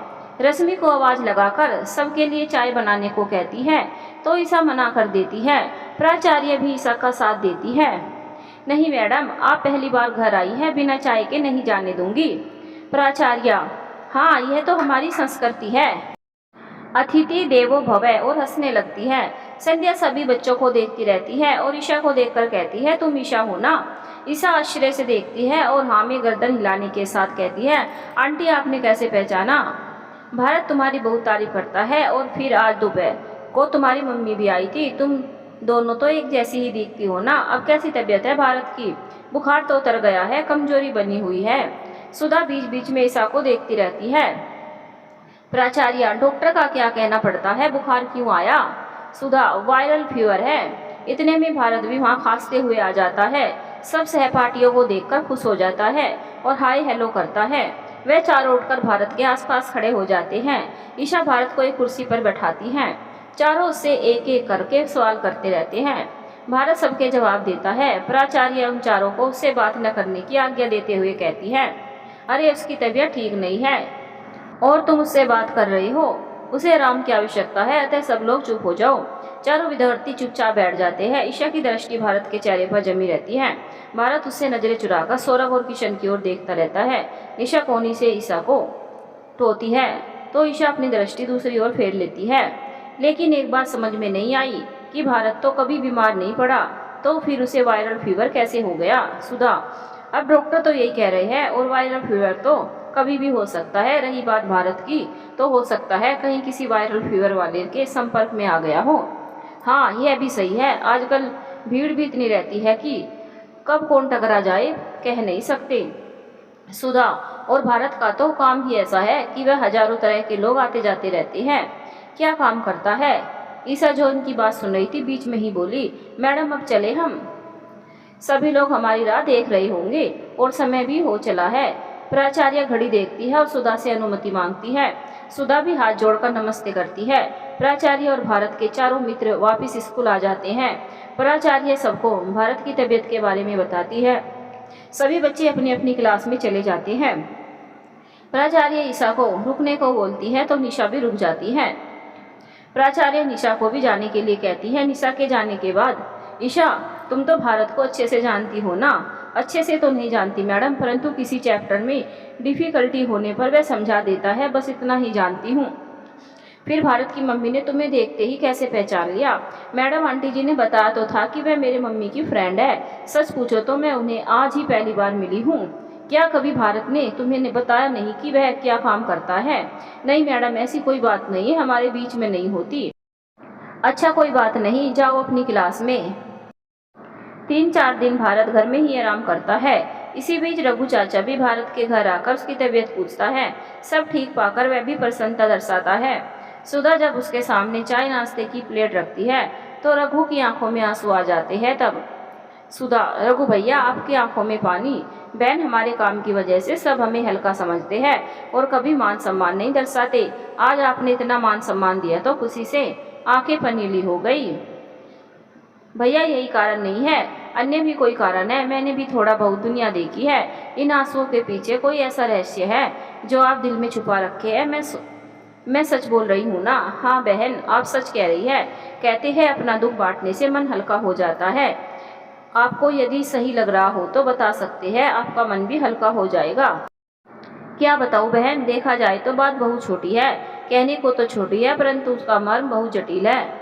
नहीं बताना चाहते हो तो जाने दीजिए, मैं आपको और कष्ट नहीं देख सकती। नहीं बहन, ऐसी कोई बात नहीं है। थोड़ी देर खामोशी रहती है, फिर रघु कहने लगता है। फ्लैशबैक, बहन मैं मोची का काम जरूर करता हूँ परंतु हूँ राजपूत। यहाँ से लगभग 200 कोस दूर मेरे परिवार में काफ़ी ज़मीन थी। हम भाइयों के बीच विवाद हो जाने की वजह से तलवारें ठन गई। 5 में से 3 भाई मारे गए। मैं कमज़ोर पड़ जाने की वजह से अपने एक साथी के साथ अपनी जान बचाकर भाग आया। वह तो अच्छा था कि मेरी शादी नहीं हुई थी, वरना मेरे पाँव भी अटक जाते और मारा जाता। मैं और मेरा साथी उस रात के अंधेरे में जिधर रास्ता सुझाई दिया उधर भाग चले थे। बहुत देर भागने के बाद हमें एक सड़क दिखाई दी। जब हम सड़क पर पहुँचे तो एक बस आती हुई दिखाई दी। हम दोनों के पास पैसों के अलावा अन्य कोई सामान नहीं था। हम दौड़ते हुए बस के पीछे लटक कर दूर जाने लगे। एक स्थान पर बस रुकी तो हम भी उतर गए। सुबह होने वाली थी। हम दोनों ने हाथ मुँह धोए और नाश्ता कर आगे की सोचने लगे। फिर हमने बाजार जाकर 2 जोड़ी कपड़े खरीदे और एक अन्य बस में बैठकर यहाँ इस शहर में आ गए। हमें कुछ भी काम करने की आदत नहीं थी, साथ ही पढ़े लिखे भी नहीं थे, अतः पेट पालने की समस्या थी। कुछ दिन एक कच्चे होटल में ढाबे में बर्तन मांजे। फिर कुछ दिन स्कूल के छोटे बच्चों को लाने ले जाने का काम करने लगे, परंतु रहने का कोई ठिकाना नहीं था। फिर नदी किनारे की एक बस्ती में टपरी बनाई और रहने लगे। बस्ती में रहने वाले कुछ साथी बूट पॉलिश का काम करते थे, अतः हमने भी यह काम शुरू किया। एक दिन लगातार बारिश के चलते हमारी झोपड़ी नदी की बाढ़ में बह गई। इसी के साथ मेरा साथी भी बीमार हो गया और एक दिन भगवान को प्यारा हो गया। मैं कुछ दिन तक बस स्टैंड और रेलवे प्लेटफार्म पर रहने लगा और वहीं पर आते जाते लोगों के बूट पॉलिश करने लगा। एक दिन पुलिस वालों ने हम सभी को, छोटे काम करने वालों को पकड़ लिया और अदालत में पेश किया। मैंने जज साहब से पूछ लिया कि हमें क्या जीने का हक नहीं है? हम कोई चोरी तो नहीं कर रहे हैं, मेहनत कर पैसा कमाते हैं और यह पुलिस वाले जब तक हमसे पैसे मांग कर ले जाते हैं। आप इन्हें ना पकड़कर हम पर झूठा इल्ज़ाम लगाकर जेल भेजना चाहते हैं। चलिए यह भी ठीक है, कम से कम 6 महीने तो हमें सरकार की ओर से खाना कपड़ा मिलेगा। इससे सरकार पर ही खर्चे का बोझ आएगा। पता नहीं जज साहब को क्या लगा, हमें छोड़ते हुए कहा कि नगर निगम की ओर से गुमटी दिलाई जाए। बस उस दिन से गुमटी में बैठकर अपना कार्य करता हूँ। आज तक शादी भी नहीं कर सका। कमाई इतनी हो जाती है कि गुजारा चल जाता है। उस दिन भारत को देखा तो उसमें अपनापन लगा। मुझे लगा यह भी मेरी तरह किस्मत का मारा है और दिल ने कहा कि इसकी सहायता करनी चाहिए, तो मदद कर इसे भटकने से बचा लिया। भारत का स्वभाव इतना अच्छा लगा कि मैं इसे अपने बेटे की तरह देखने लगा। बस यही कहानी है। फ्लैशबैक समाप्त। सुधा, यहाँ आए हुए आपको कितने वर्ष हो गए? यही 25-30 साल। इसी बीच गांव में जाना नहीं हुआ। गांव जाने में डर लगता था और गांव का नाम सीतापुर। सुधा नाम सुनकर चौंक जाती है और पूछती है, भोजपुर के पास वाला सीतापुर? हाँ, क्यों? हम भी उसी गांव के रहने वाले हैं। आपका परिवार कौन सा है? रावत परिवार। सुधा, आप सूर्यवीर सिंह को जानते हैं? वही तो मेरे भाई है। राधा झुककर उनके पांव छूती है। अरे अरे, ये क्या कर रही हैं आप? रिश्ते में आप मेरे ससुर लगे, वह कैसे? सूर्यवीर सिंह के पुत्र वधू हूँ। भारत के पिताजी का नाम वीरबली सिंह है, परंतु वह अब इस दुनिया में नहीं है। रघु और सूर्य भैया, अपने भाइयों के कत्ल के बाद वह आपके गम में बेहाल हो गए थे। शायद वह आपको बहुत अधिक चाहते थे और इसी गम में शराब पीने लगे। गांव के लोगों ने उनके नशे की हालत को देखकर जमीन के कागजात पर अंगूठे लगवाकर सारी जमीन हड़प ली और एक दिन वह संसार से कूच कर गए। मेरे पति इकलौती संतान थे और शहर में हॉस्टल में पढ़ाई करते थे। जब पढ़ाई पूरी कर गाँव में पहुंचे तो सब पता चला। फिर उन्हें इसी शहर में नौकरी मिल गई। एक दिन वह सासू माँ और हमें यहाँ ले आए। थोड़े ही दिनों के बाद सासू माँ और फिर बीरबली भी संसार छोड़कर चले गए। जब बीरबली का निधन हुआ तब भारत महज 13 वर्ष का था। तब से हम दोनों माँ बेटा घर चला रहे हैं। मुझे नहीं मालूम था कि मेरे भैया मुझसे इतना प्यार करते हैं। बेटा, अब गांव के क्या हाल है? पता नहीं, मेरी शादी के 6 महीने बाद ही हम यहाँ आ गए थे, तो फिर एक आध दिन में जाकर देख आऊँगा। काका जी, अब वहाँ जाकर क्या देखोगे? हमारा तो वहाँ कुछ भी नहीं रहा। फिर जाकर रुकोगे कहाँ? कोई अपना कहलाने वाला भी नहीं है। यही मानकर चलिए कि हमारा भाग्य हमें जो दे रहा है वही बहुत है। कहती तो तुम ठीक ही हो। सुधा, अभी आप कहाँ रहते हो? शहर से दूर एक बस्ती है, वहीं रहता हूँ। यदि बुरा ना मानो तो आप हमारे साथ रह सकते हो। मुझे भी आपकी सेवा करने का सौभाग्य प्राप्त होगा।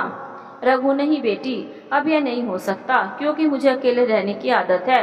अब मैं चलता हूँ, सब बच्चों का ध्यान रखना। इतना कहकर रघु चला जाता है।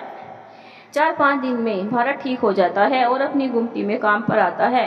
वह देखता है कि रघु चाचा की गुमटी बंद है। 3-4 दिन तक यही हाल रहते हैं, तो वह अपनी माँ संध्या को बताता है। संध्या भी सोच में पड़ जाती है। उस दिन रघु चाचा ने घर का पता नहीं लेने का पश्चाताप होता है। वह भारत को बोलती है, बेटा, उनका तो हमें पता भी नहीं मालूम। ऐसा कर वहीं आसपास किसी से पूछ, शायद किसी को मालूम हो कि वह कहाँ रहते हैं। फिर हम उनके घर जाकर उनके बारे में पता कर पाएंगे। ठीक है माँ। अगले दिन भारत चौक में अनेक लोगों और व्यवसायी से रघु चाचा के घर का पता पूछता है, परंतु उसे कोई जानकारी प्राप्त नहीं हो पाती। उसी समय वहाँ जज जगमोहन आकर भारत की प्रतीक्षा कर रहे थे। जब भारत को आता देखते हैं, उसका हाल चाल जानते हैं। भारत उन्हें रघु चाचा के बारे में बताता है। जज जगमोहन अपने साथ आए वकील को नगर निगम के कार्यालय भेजकर रघु चाचा का पता लाने के लिए भेजते हैं। फिर भारत के साथ बातें करते हैं। भारत, मेरे प्रस्ताव पर विचार किया तुमने? हाँ सर, मैं आपके ऑफिस आने ही वाला था, परंतु बीच में रघु वाली बात आ गई। क्या सोचा है तुमने? सर, मेरी सहपाठी ईशा के साथ मैंने इस विषय पर सलाह मशविरा किया था और हमने निर्णय लिया है कि दुकान खोलने के लिए बहुत सारा पैसा अपने पास से लगाना होगा और उसे एकत्रित करने के लिए मुझे कहीं नौकरी करनी चाहिए। जब कुछ बचत हो जाए तो फिर दुकान खोल सकते हैं। बिल्कुल सही कहा निशा ने। निशा नहीं सर, उसका नाम ईशा है। ईशा है? Oh sorry, Isha. हाँ, ईशा ने सही कहा। फिर कब आ रहे हैं मेरे ऑफिस में? क्या एक बार में अपनी माताजी को आपसे मिलवा सकता हूँ? अच्छा, तो आप माताजी से पूछकर कार्य करते हैं? हाँ सर, इस दुनिया में माँ बाप से बढ़कर तो कोई भी नहीं है और आप जानते ही होंगे हर स्थान पर भगवान नहीं मिल सकता, इसीलिए उसने माँ बाप को अपना प्रतिनिधि बनाकर भेजा है। बस उनका आशीर्वाद हो तो सारे काम सफल हो जाते हैं। बहुत अच्छा लगा सुनकर कि तुम्हारी नज़र में सबसे श्रेष्ठ माँ बाप ही है। चलो एक काम करते हैं, तुम्हारे घर का पता दो, हम उनसे मिल लेते हैं। वह क्या है सर की, मेरी माँ स्कूल में टीचर है और वह शाम को 4 बजे बाद ही मिल पाएगी, तो आप 4 बजे के बाद ही आ जाइएगा। ठीक है, 4 बजे बाद ही मिल जाएंगे। भारत एक कागज़ पर अपने घर का पता लिखकर दे देता है। इतने में जज साहब का वकील रघु चाचा काम का पता लगाकर आता है। भारत, गुमटी बंद करो और मेरे साथ रघु चाचा के घर चलो। ठीक है कहकर गुमटी का सामान व्यवस्थित कर भगवान को हाथ जोड़ता है और गुमटी को ताला लगाकर जज साहब के साथ कार में बैठ जाता है। जज अपने ड्राइवर को शहर से दक्षिण दिशा में स्थित एक बस्ती में चलने को कहते हैं। लगभग 20 मिनट बाद वह बस्ती में रहते हैं। शासकीय कार देखकर बस्ती के लोग डर के मारे इधर उधर छुप जाते हैं। पान की टपरी के सामने कार रोककर ड्राइवर पान वाले से रघु का पता पूछता है। पान वाला, भैया साहब वह रहता तो इसी बस्ती में है, परंतु 3-4 दिन से दिखाई नहीं दे रहा है। ड्राइवर, उसका घर बताइए। पान वाला उसे घर बता देता है। ड्राइवर कार के पास आकर जज साहब को बता देता है। भारत, वकील, ड्राइवर और जज साहब रघु के घर पर जाते हैं। उसकी टपरी को ताला लगा रहता है। वकील साहब की टपरी का दरवाजा खटखटाता है। टपरी से एक 20-30 साल की विवाहिता गोरी बाहर आकर अचरज भरी नजरों से चारों को देखती है। जज साहब के चेहरे पर रोक देखकर वह सक पका जाती है। अनायास ही उसके हाथ जुड़ जाते हैं। वकील, रघु चाचा यहीं रहते हैं? जज जी हाँ, यहाँ पड़ोस में, कहकर उंगली से इशारा करती है। आपको मालूम है कि वह कहाँ गए हैं? जी नहीं, अनेक वर्षों से यहाँ रह रहे हैं। आज तक तो उन्हें सुबह अपने काम पर जाते और शाम को लौटते ही देखा है। वह कभी कहीं नहीं गए, परंतु अब वह बिना किसी को बताए चले गए। भाभी जी, उनके कोई मित्र वगैरह? जहाँ तक मैं जानती हूँ उनके कोई मित्री मंडली नहीं है। यहाँ तक कि वह शाम को आकर अपना खाना भी स्वयं ही बनाते हैं। वकील साहब चलिए, अब कुछ भी पता नहीं लग पाएगा। सभी लोग वापस निकलते हैं। रास्ते में जज भारत के घर चलने के लिए कहते हैं। भारत के घर? जज, रघु चाचा कौन से गाँव के रहने वाले हैं? सुधा गांव का नाम बताती है।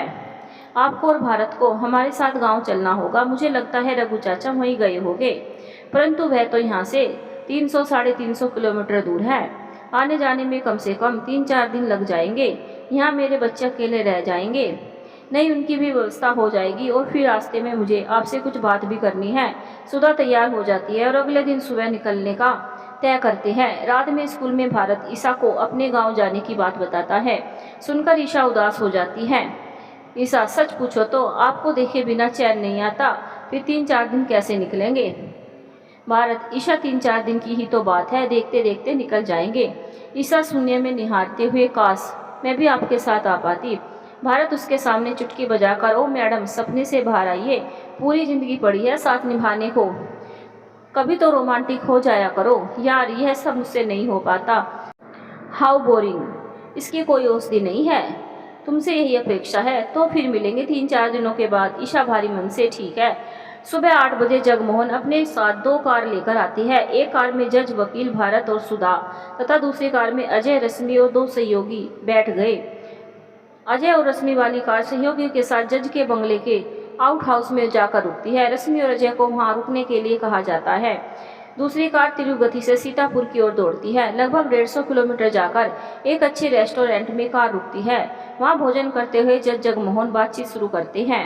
सुधा जी, मुझे भारत ने रघु चाचा के बारे में सब कुछ बताया था। वह रिश्ते में आपके चाचा ससुर लगते हैं। क्या आप सीतापुर के बारे में कुछ बताएगी? मैं विवाह के बाद केवल 6 महीने ही सीतापुर में रही और भारत के पिताजी और दादी के साथ इस शहर में आ गई थी। 4 वर्ष पहले ही भारत के पिताजी का देहांत हो गया था। माताजी पहले ही हमें छोड़कर चली गई थी। जज, चूंकि आपका संबंध सीतापुर से हो रहा है, तो वहाँ के बारे में बताइएगा। सुधा उन्हें सूर्यवीर सिंह और बीरबली सिंह के बारे में बता देती है। साथ ही रघु चाचा से भी रिश्तेदारी बताती है।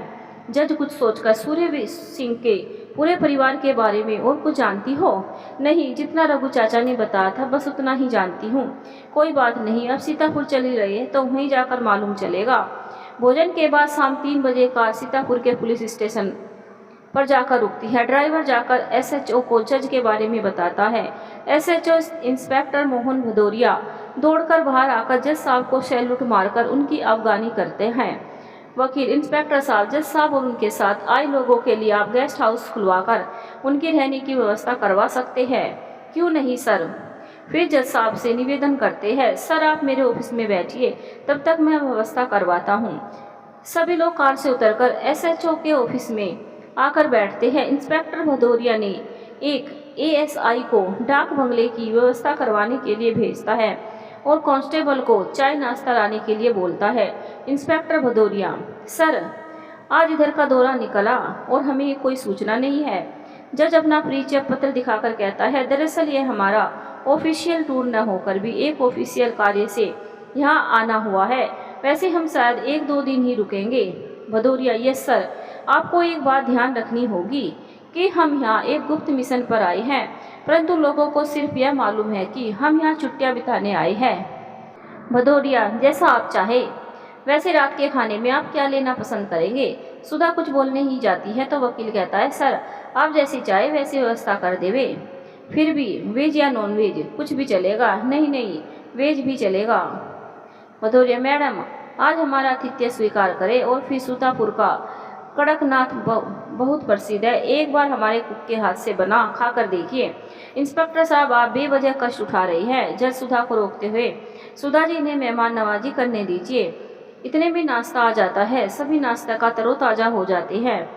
जज वकील को इशारा करते हैं। वकील सुधा और भारत को सीतापुर की सैर करने का कहकर एक कांस्टेबल को उनके साथ कर देता है। ऑफिस में अब वकील, इंस्पेक्टर और जज तीनों ही रहते हैं। जज, इंस्पेक्टर भदौरिया जी अब एक काम करें।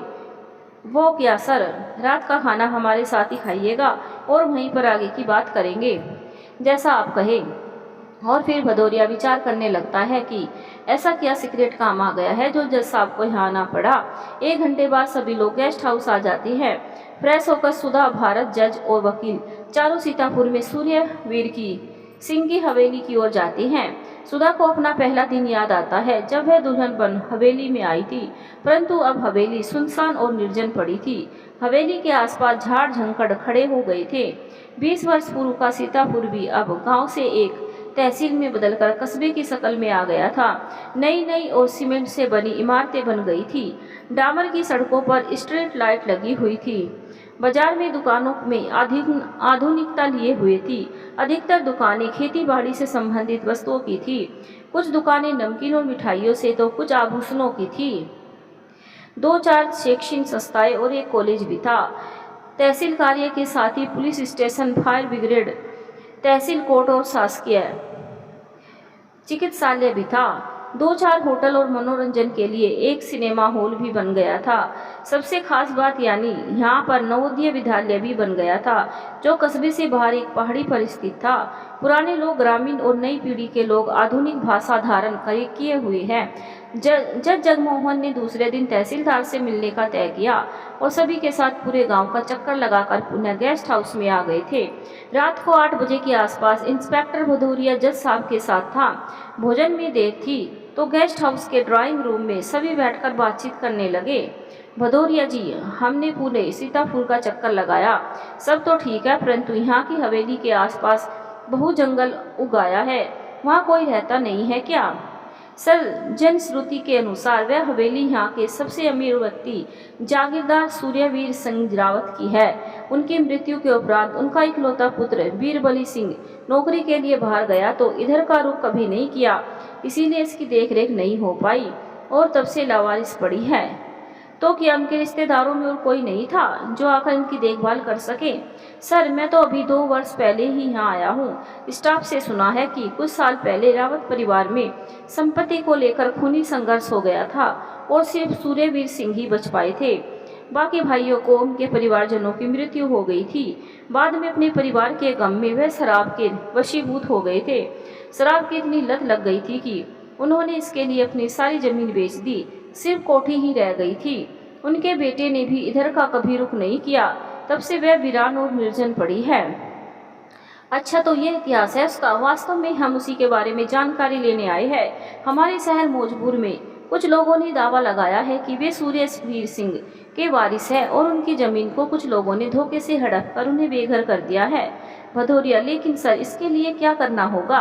जज, सबसे पहले तो राजस्व विभाग में उनकी जमीन के सारे रिकॉर्ड निकलवाइए, फिर वह जमीन किस किस के पास से होकर वर्तमान में किसके पास है, इसकी जानकारी निकाल कर दीजिए। इन सभी व्यक्तियों को गिरफ्तार कर हमें सूचित कीजिए। भदौरिया, कल दोपहर तक यह काम हो जाएगा। और हाँ, यदि कोई इसमें अड़ंगा डाले तो उनको भी कस्टडी में लेकर थाने में बैठा लेना। सिर्फ यहाँ के तहसीलदार को ही बता सकते हो कि यह कार्रवाई क्यों हो रही है, तुम्हारे स्टाफ को भी पता नहीं चलना चाहिए। यस सर, सब कुछ बिल्कुल कॉन्फिडेंस में ही रहेगा। खाना खाकर भदौरिया चले जाता है। रघु चाचा अपने घर से निकलकर सीतापुर से 5 किलोमीटर पहले रंगपुरा नामक कस्बे में जाकर एक धर्मशाला में रुक जाते हैं और फिर एक किराए का कमरा लेकर रहने लगते हैं। साथ में अपनी बूट पॉलिश की पेटी लाना नहीं भूले थे, अतः वह गली गली आवाज लगाकर बूट पॉलिश करने लगे। लोगों से सीतापुर की बातें भी करने लगते।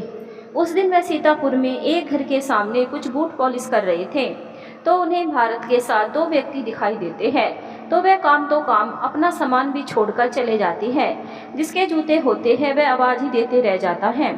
परंतु रघु चाचा अनसुनी कर गली के मुहाने पर स्थित एक गुमटी के पीछे छुप जाते हैं। उनके जाने के बाद वापस आकर अपना अधूरा काम पूरा करते हैं और फिर पुनः अपने रंगपुरा के घर पर चले जाते हैं। उस दिन वह अपनी जमीन के बारे में जानने से रह जाती है। रंगपुरा में ही रहकर वह पंचायत चौक पर आकर बैठ जाती हैं। तो उन्हें सीतापुर का एक व्यक्ति अमर सिंह दिखाई देता है।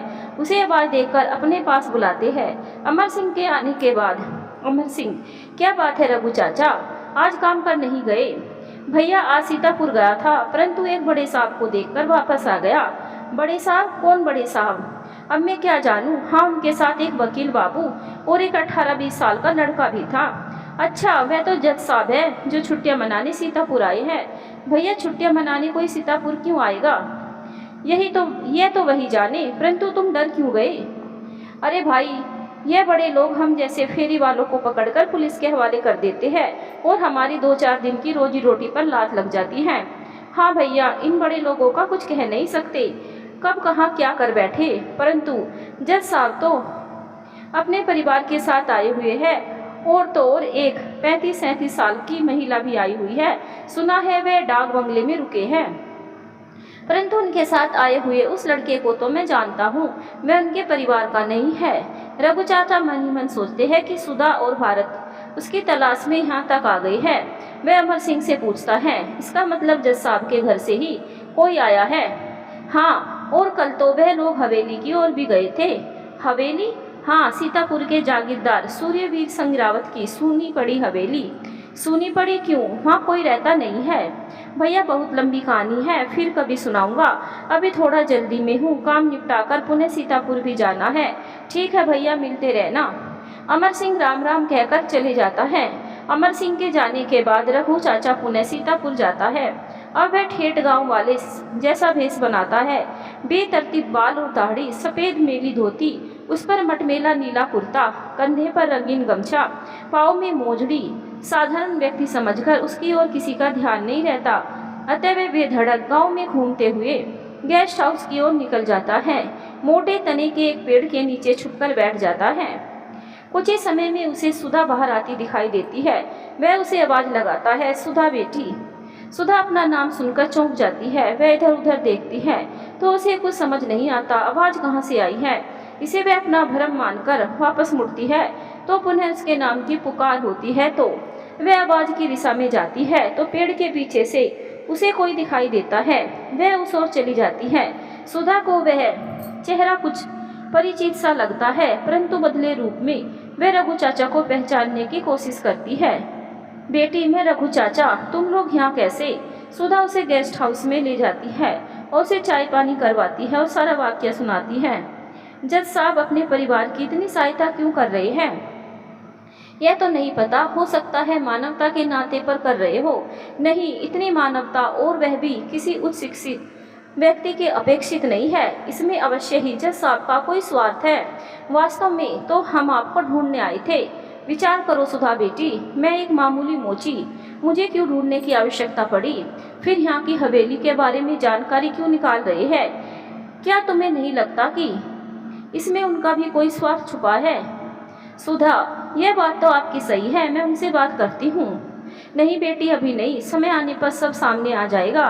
जैसे आपकी इच्छा। आप यहाँ कहाँ रहते हो?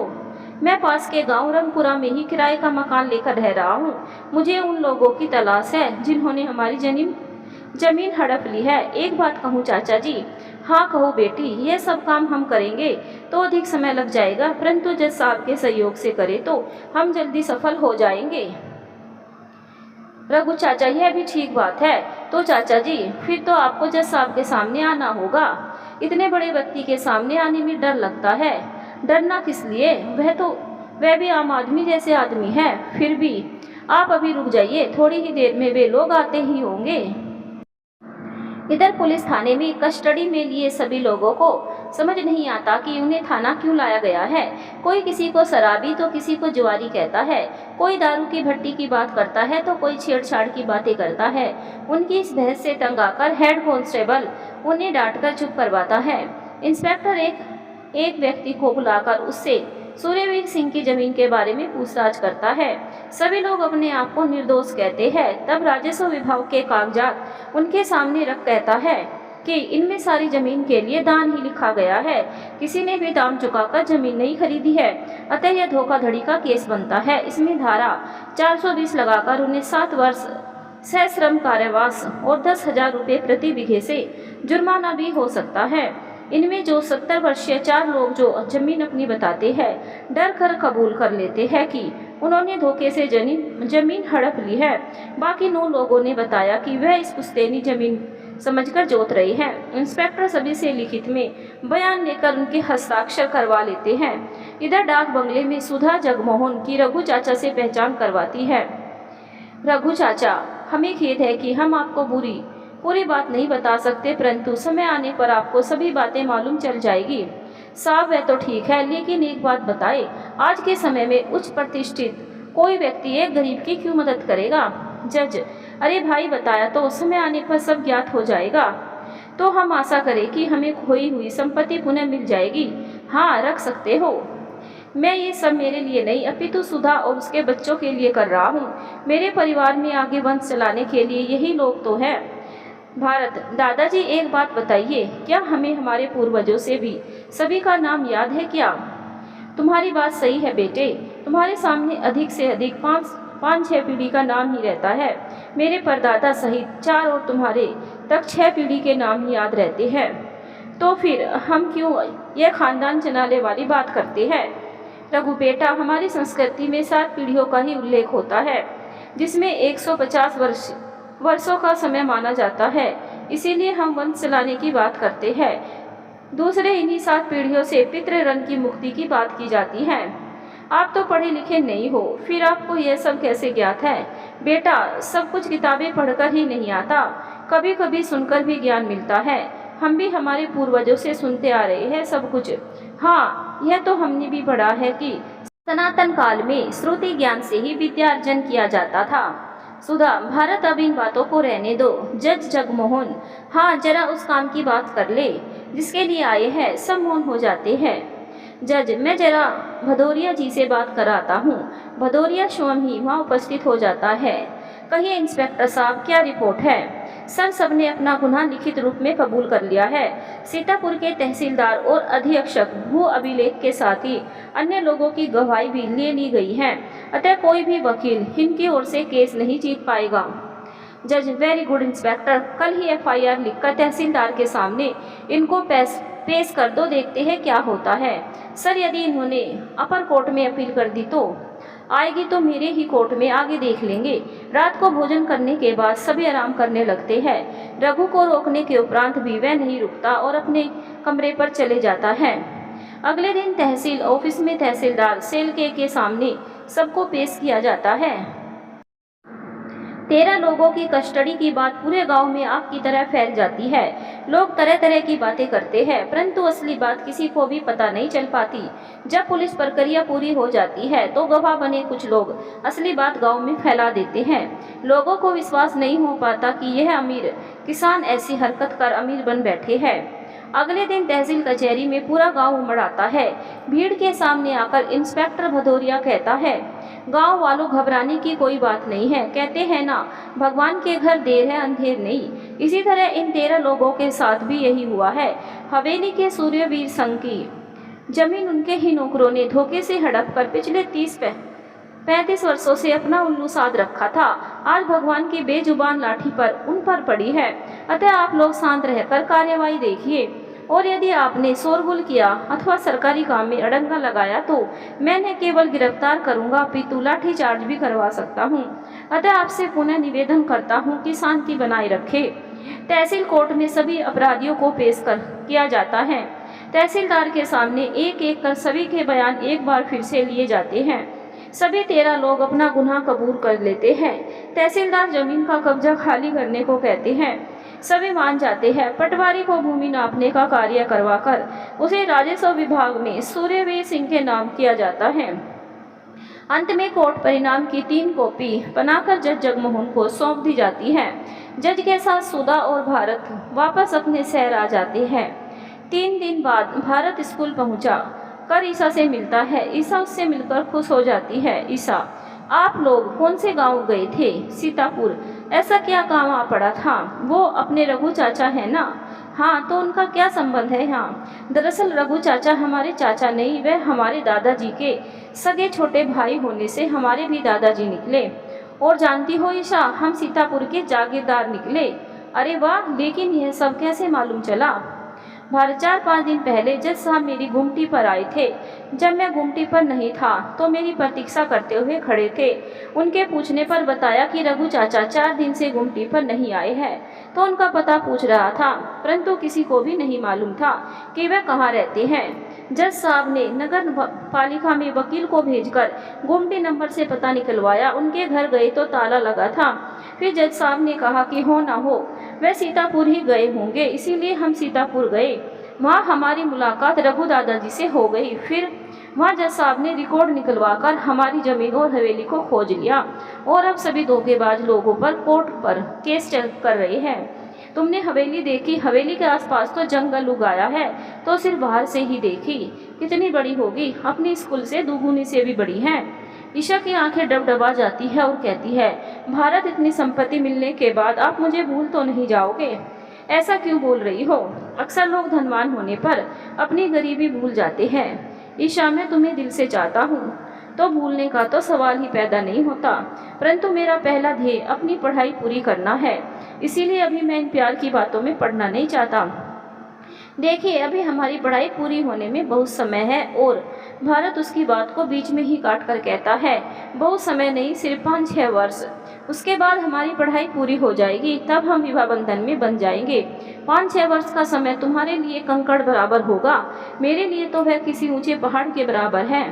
कहते हुए उठकर जाती है। भारत उसका हाथ पकड़कर अपने पास बिठाता है। ईशा, ईशा रुको, मेरी बात सुनो, थोड़ा धीरज रखो और ठंडे दिमाग से सोचो कि यदि हम विवाह कर लेंगे तो कल को परिवार के सदस्य बढ़ेंगे, उनके पालन पोषण का क्या होगा? क्या उनका बचपन भी हमारे बचपन जैसा गरीबी में बीते? आप भूल रहे हैं, आपके पास बहुत सारी संपत्ति आ जाने से हमें आर्थिक कमी तो नहीं होगी, तो फिर यह विषय तो खत्म ही हो गया ना। इतनी ना समझ ना बनो ईशा, यही संपत्ति हमारी होकर भी हमारे किस काम आई? और अभी तो यह संपत्ति मिली नहीं है, पता नहीं कब मिलेगी। ठीक है, एक वादा करना होगा। क्या? जिस दिन संपत्ति आपके नाम होगी उससे 1 माह के अंदर तुम्हें मेरे साथ विवाह करना होगा। बोलो, मंजूर है? भारत, तुम नहीं जानती कि संपत्ति क्या होती है। अभी जब यह सारी संपत्ति हमारे परिवार के पास आएगी तो उसमें भागीदारी भी होगी, जैसे रघु दादाजी, मैं, अजय और रश्मि, या फिर अन्य कोई जिसे हम नहीं जानते, परंतु वह भी हमारे जैसे ही गुमनामी में कहीं रहता होगा। तब सोचो को मेरे हिस्से में कितनी संपत्ति आएगी। अरे यहाँ तक तो मैंने सोचा ही नहीं था, इसीलिए तो कहता हूँ कि प्यार से बढ़कर पढ़ाई जरूरी है, जो हमें विचारशील बनाती है। तुम कैसे इतना आगे सोच लेते हो? यह सब जाने दो, अपना ध्यान पढ़ाई में लगाओ। और हाँ, वचन देता हूँ कि तुमसे ही विवाह करूँगा। दोनों एक साथ घर की ओर लौटते हैं। कुछ ही दिनों में रघु चाचा और सुधा अपनी पहचान सत्यापित कर उन 13 लोगों के विरुद्ध याचिका लगाते हैं। जज साहब के निर्देशानुसार शहर के सबसे नामी वकील संजय बख्शी को सरकार की ओर से इस केस के लिए नामित किया जाता है। 13 लोगों की ओर से अलग अलग 4-5 वकील केस को लेते हैं और सभी मिलकर सीनियर वकील मनोहर मंडलोई को संयुक्त रूप से नियुक्त करते हैं। जज जगमोहन की कोर्ट में केस की सुनवाई शुरू होती है। कोर्ट रूम में सभी अपने अपने स्थान पर बैठे आपस में बातें करते रहते हैं। इतने में कोर्ट के अर्दली की आवाज़ गूंजती है, न्यायाधीश महोदय पधार रहे हैं। सभी लोग बातें बंद करके अपने स्थान पर खड़े हो जाते हैं। जज जगमोहन आकर अपनी कुर्सी पर बैठ जाते हैं। उनके बैठने के बाद उपस्थित सभी लोग भी अपने स्थान पर बैठ जाते हैं।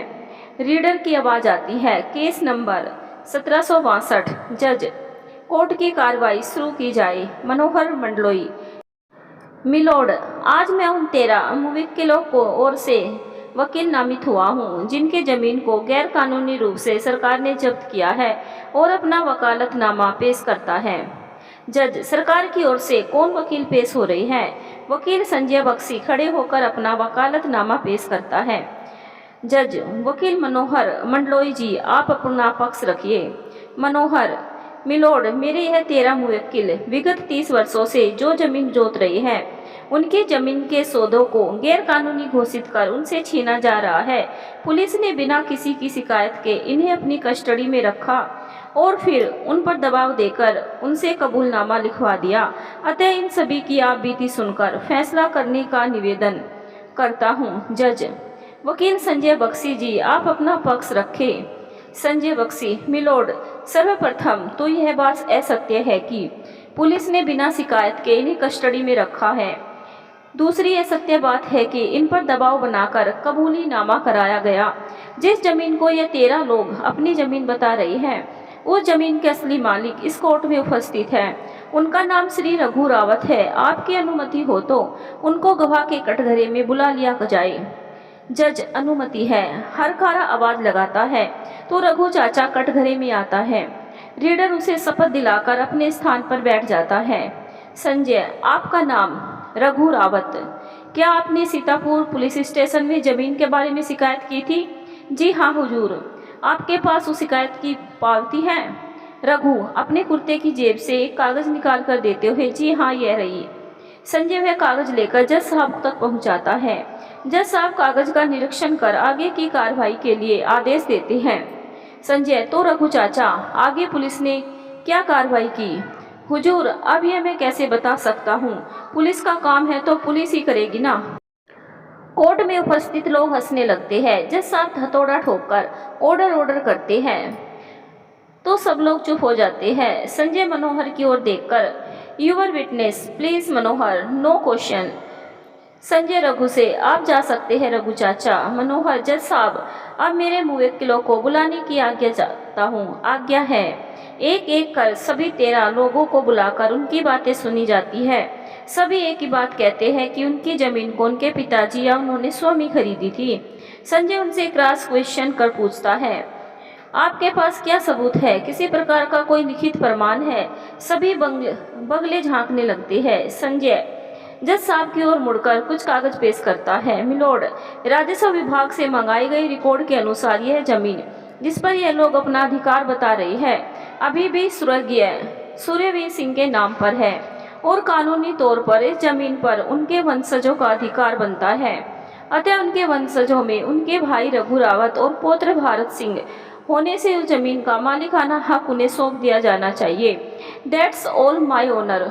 जज साहब सारे कागजात का निरीक्षण करते हैं, फिर एक बार सभी पर दृष्टि डालते हैं और अपना फैसला सुनाते हैं।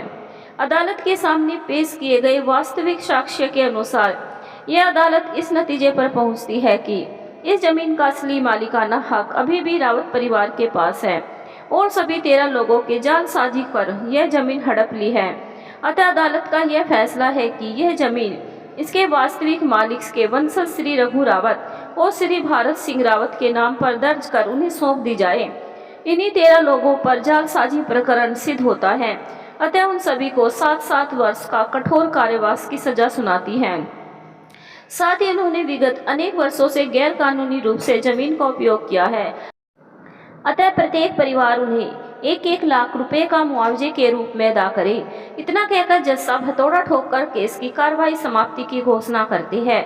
सभी लोग खड़े हो जाते हैं और जज साहब उठकर अपने कक्ष में चले जाते हैं। 13 लोगों को गिरफ्तार कर जेल में भेज दिया जाता है। रघु चाचा, सुधा और भारत वकील संजय बख्शी का आभार मानते हैं सुधा उनसे उसकी फीस का पूछती है तो वह कहते हैं कि उन्हें तो सरकार ने नियुक्त किया था, अतः फीस भी सरकार ही देगी। सभी एक दूसरे को धन्यवाद देकर घर आ जाते हैं। सुधा रघु चाचा को जीत कर अपने घर ले आती है। कोर्ट के बाहर 13 लोग पुलिस कस्टडी में से ही वकील मनोहर मंडलोई को खरी खोटी सुनाकर गालियां देते हुए जाते हैं। उनके परिवार के लोग गांव के सरपंच से मिलते हैं। सरपंच सीधे सीधे उनसे कहता है कि वह इसे भगवान का फैसला मानकर चले और कोई दुश्मनी ना रखे। यदि दुश्मनी रखी तो सरकार भी रावत परिवार की ओर से होने से तुम्हें ही सताएगी और फिर पूरा गांव तुम्हें यहाँ नहीं रहने देगा। सभी लोग सरपंच का कहना मानकर चुप बैठ जाती है। सुधा और रघु चाचा घर में बात करते हैं। सुधा, चाचा जी, हमें अपनी जमीन तो मिल गई है, अब उन 13 लोगों को सजा दिलवाने से क्या फायदा? बहू, यह तो अदालत का फैसला है, इसमें हम क्या कर सकते हैं? यदि हम कोर्ट में उनकी सजा माफी का आवेदन करें तो क्या कोर्ट उनकी सजा माफ कर देगा? यह तो जज साहब से ही पूछना पड़ेगा। तो मैं आज ही उनसे मिलने जाती हूँ। ठीक है, जैसा तुम उचित समझो। सुधा कोर्ट में जाकर जज जगमोहन के चैम्बर में अपना एक पर्ची पर लिखकर भिजवाती है। थोड़ी देर में जज साहब उन्हें अंदर बुलाते हैं। सुधा जाकर जज साहब के पांव छूती है। जज साहब उसे सोफे पर बैठने के लिए कहते हैं और सामने के सोफा चेयर पर स्वयं बैठ जाते हैं। कहो सुधा, कैसी हो? सब ठीक है सर, आपसे कुछ सलाह लेनी थी। कहो, क्या कहना चाहती हो? जमीन का फैसला तो हमारे पक्ष में आ गया है, क्या हम उनकी कारावास की सजा माफ करवा सकते हैं? करवा तो सकते हैं, परंतु उसके लिए एक आवेदन देकर किसी अन्य जज की अदालत में केस लगवाना होगा। परंतु तुम ऐसा क्यों चाहती हो? सुधा, देखिए सर, उनकी रोजी रोटी इस जमीन से चल रही थी। जेल जाने के बाद उनके परिवार भूखे मरेंगे और आपसी रंजिश बढ़ने की संभावना है, और यदि सजा माफ हो जाती है उस दशा में उन पर एक उपकार होगा। ऐसा सोचकर रंजिश खत्म हो सकती है और हम भी गांव में शांतिपूर्वक आना जाना कर सकेंगे। आपका क्या विचार है? जज थोड़ी देर सोचकर फिर कहते हैं, सुधा, तुम भी महान हो, अपने दुश्मनों को माफ करना बड़े दिल की बात होती है। ऐसा करते हैं, मैं एक आवेदन लिखवा कर देता हूँ, उस पर रघु चाचा, भारत और तुम हस्ताक्षर कर जमा करवा दो, फिर देखते हैं आगे क्या होगा। बहुत बहुत धन्यवाद सर। जज साहब अपने स्टेनो को बुलाकर एक आवेदन लिखवाकर उसे टाइप करवा कर लाने के लिए कहते हैं। तब तक सुधा के लिए चाय मंगवा लेते हैं। सर, यदि आप बुरा ना माने तो आपके बारे में जानना चाहती हूँ। मेरे बारे में क्या जानना चाहती हो? आपके जीवन के बारे में। क्यों? मेरे बारे में क्यों जानना चाहती हो? मुझे ऐसा क्यों लगता है कि आपका संबंध भी रावत परिवार से है? और ऐसा क्यों लग रहा है? वह इसलिए कि आपने स्वयं इस जमीन को हमें दिलवाने में मदद की है, और कोई भी व्यक्ति बिना किसी कारण के किसी की मदद नहीं करता। बुद्धिमान हो, विश्लेषण अच्छा कर लेती हो, तभी भारत भी इसी तरह विश्लेषण कर लेता है और मामले की जड़ तक पहुंच जाता है। आप नहीं बताना चाहते हो तो कोई बात नहीं, मुझे ऐसा लगा था, इसीलिए पूछ बैठी थी। यदि मेरी बात से आपका दिल दुखा हो तो क्षमा चाहती हूँ। नहीं नहीं बेटी, इसमें ऐसी कोई बात नहीं है। यह बात मैं यहाँ नहीं बता सकता, परंतु समय आने पर जरूर बता दूंगा। तब तक स्टेनो आवेदन पत्र लेकर आती है। जज साहब सुधा को कहते हैं कि यह 7 कॉपी है, सभी पर हस्ताक्षर करके ले आना। सुधा अपने घर आ जाती है। घर आकर वह भारत और रघु चाचा को सारी बातें बताकर आवेदन पत्र पर हस्ताक्षर ले लेती है। भारत स्कूल चले जाता है। वह और रघु चाचा आपस में बातें करने लगते हैं। बेटी, तुमने ऐसा क्यों किया? चाचा जी, हमें गांव में रहना है और गांव वालों के दिल में जगह बनानी है। यदि हम उन्हें क्षमा कर दें तो उनके दिलों में भी हमारे लिए आदर भाव जागृत होगा और फिर हमें भी गांव में आने जाने में अच्छा रहेगा। कहती तो तुम ठीक हो बेटी, फिर भी यदि उन्होंने अपने दिल की दुश्मनी पाल ली तो बाद में हमें कष्ट भी दे सकते हैं। चाचा जी, कितने लोग दुश्मनी पालेंगे? आज आकर यही 13 लोग या उनके परिवार के, बाकी का पूरा गांव हमारे साथ है और फिर पुलिस और न्याय तो हमारे साथ ही है। हाँ, ये बात तो ठीक ही है। चाचा जी, एक बात बताए। पूछो बेटी। चाचा की अनुमति मिलने पर सुधा, चाचा जी, आपको नहीं लगता कि जज साहब भी हमारे अपने परिवार से संबंध रखते हैं? तुम्हें ऐसा क्यों लगता है? एक बात बताइए चाचा जी, क्या कोई व्यक्ति सिर्फ मानवता के नाते इतनी बड़ी सहायता कर सकता है? कैसी सहायता? यही जो मदद हमें जज साहब ने की। मैं समझा नहीं बेटी। जज साहब ने अपने स्तर पर जमीन की खोज खबर ली और फिर उसे कोर्ट के द्वारा हमें दिलवाई, जबकि हमारी उनसे ना तो कोई इतनी जान पहचान थी और फिर कोई संबंध भी नहीं था। हाँ बेटी, अब तुम्हारी बात समझ में आई। तुम ठीक कहती हो, जज साहब का संबंध भी हमारे से कहीं ना कहीं होगा ही। एक काम करो, तुम ही जज साहब से पता कर लो। सुधा, मैंने जज साहब से पूछा था, परंतु उन्होंने कहा कि वे समय आने पर सब बता देंगे। फिर तो हमें प्रतीक्षा ही करनी होगी। एक काम करते हैं, वह क्या? आते रविवार हम जज साहब के घर कुछ मिठाई वगैरह लेकर जाते हैं, वहीं पर हम बात कर लेंगे। अच्छी बात है। अब कल मैं भी अपने घर चले जाऊंगा। चाचा जी, आप हमें अपना नहीं मानते? क्यों? अपना मानते हो तो जाने की बात नहीं करते। उसकी आंखों में आंसू आ जाते हैं।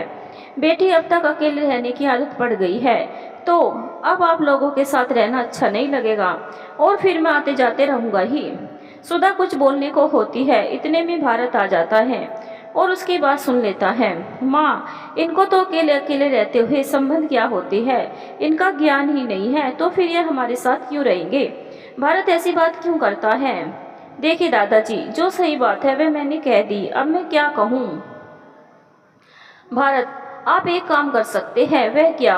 आपको अकेले रहने की आदत है ना, तो आप हमारे गांव जाकर अपनी जमीन को देख रेख करें। वहाँ अकेले भी रहेंगे और हमारी संपत्ति भी कोई नहीं ले सकेगा। अरे वाह, यह तो बहुत अच्छी बात है। कितनी अच्छी तरह से समस्या का समाधान कर दिया। सुधा भी भारत की ओर प्रशंसा भरी नजरों से देखने लगी। रात का खाना खाकर सभी सोने चले जाते हैं। रघु चाचा को नींद नहीं आती। वे सोचते हैं कि आज तक उन्होंने खेतों को देखा तक नहीं था और खेती कैसे की जाती है यह तो उन्हें मालूम ही नहीं था, तो वहां जाकर खेतों की देखभाल कैसे कर पाएगा? यही सब सोचते सोचते कब उसे नींद आ गई पता नहीं चला। सुबह उठकर उसने यही बात सुधा और भारत को बताई। सुधा, चाचा जी, अब आपने या भारत ने पहली बार बूट पॉलिश किया था, तो आपको मालूम था कि क्या कैसे करते हैं? नहीं। फिर कैसे सीखा? लोगों को देखकर और बात करके। सुधा, बस तो फिर यहाँ भी आपको वही सब करना है। धीरे धीरे बहुत कुछ सीख जाओगे।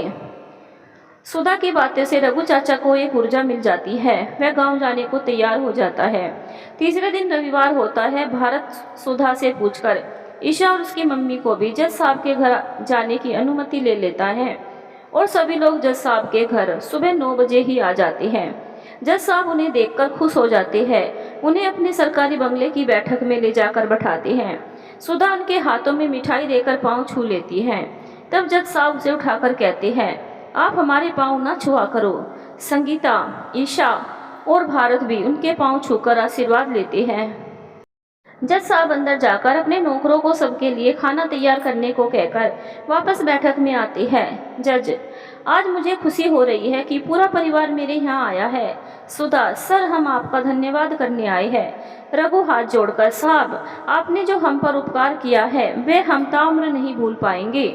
जज, अरे हाथ जोड़कर मुझे अपमानित ना करे भाई साहब, अपने लोगों की सहायता करना कोई उपकार थोड़ी ही होता है। भारत, यह तो आपका बड़प्पन है सर, जो आप हमें अपना मानते हैं, वरना कौन किसकी मदद करता है। सुधा, भारत, यह हमें अपना मानते ही नहीं वरन यह अपने ही है।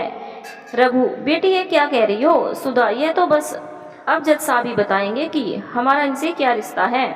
यह सुधा दिखने में तो सादी भोली है, परंतु इसका दिमाग बहुत तेज चलता है।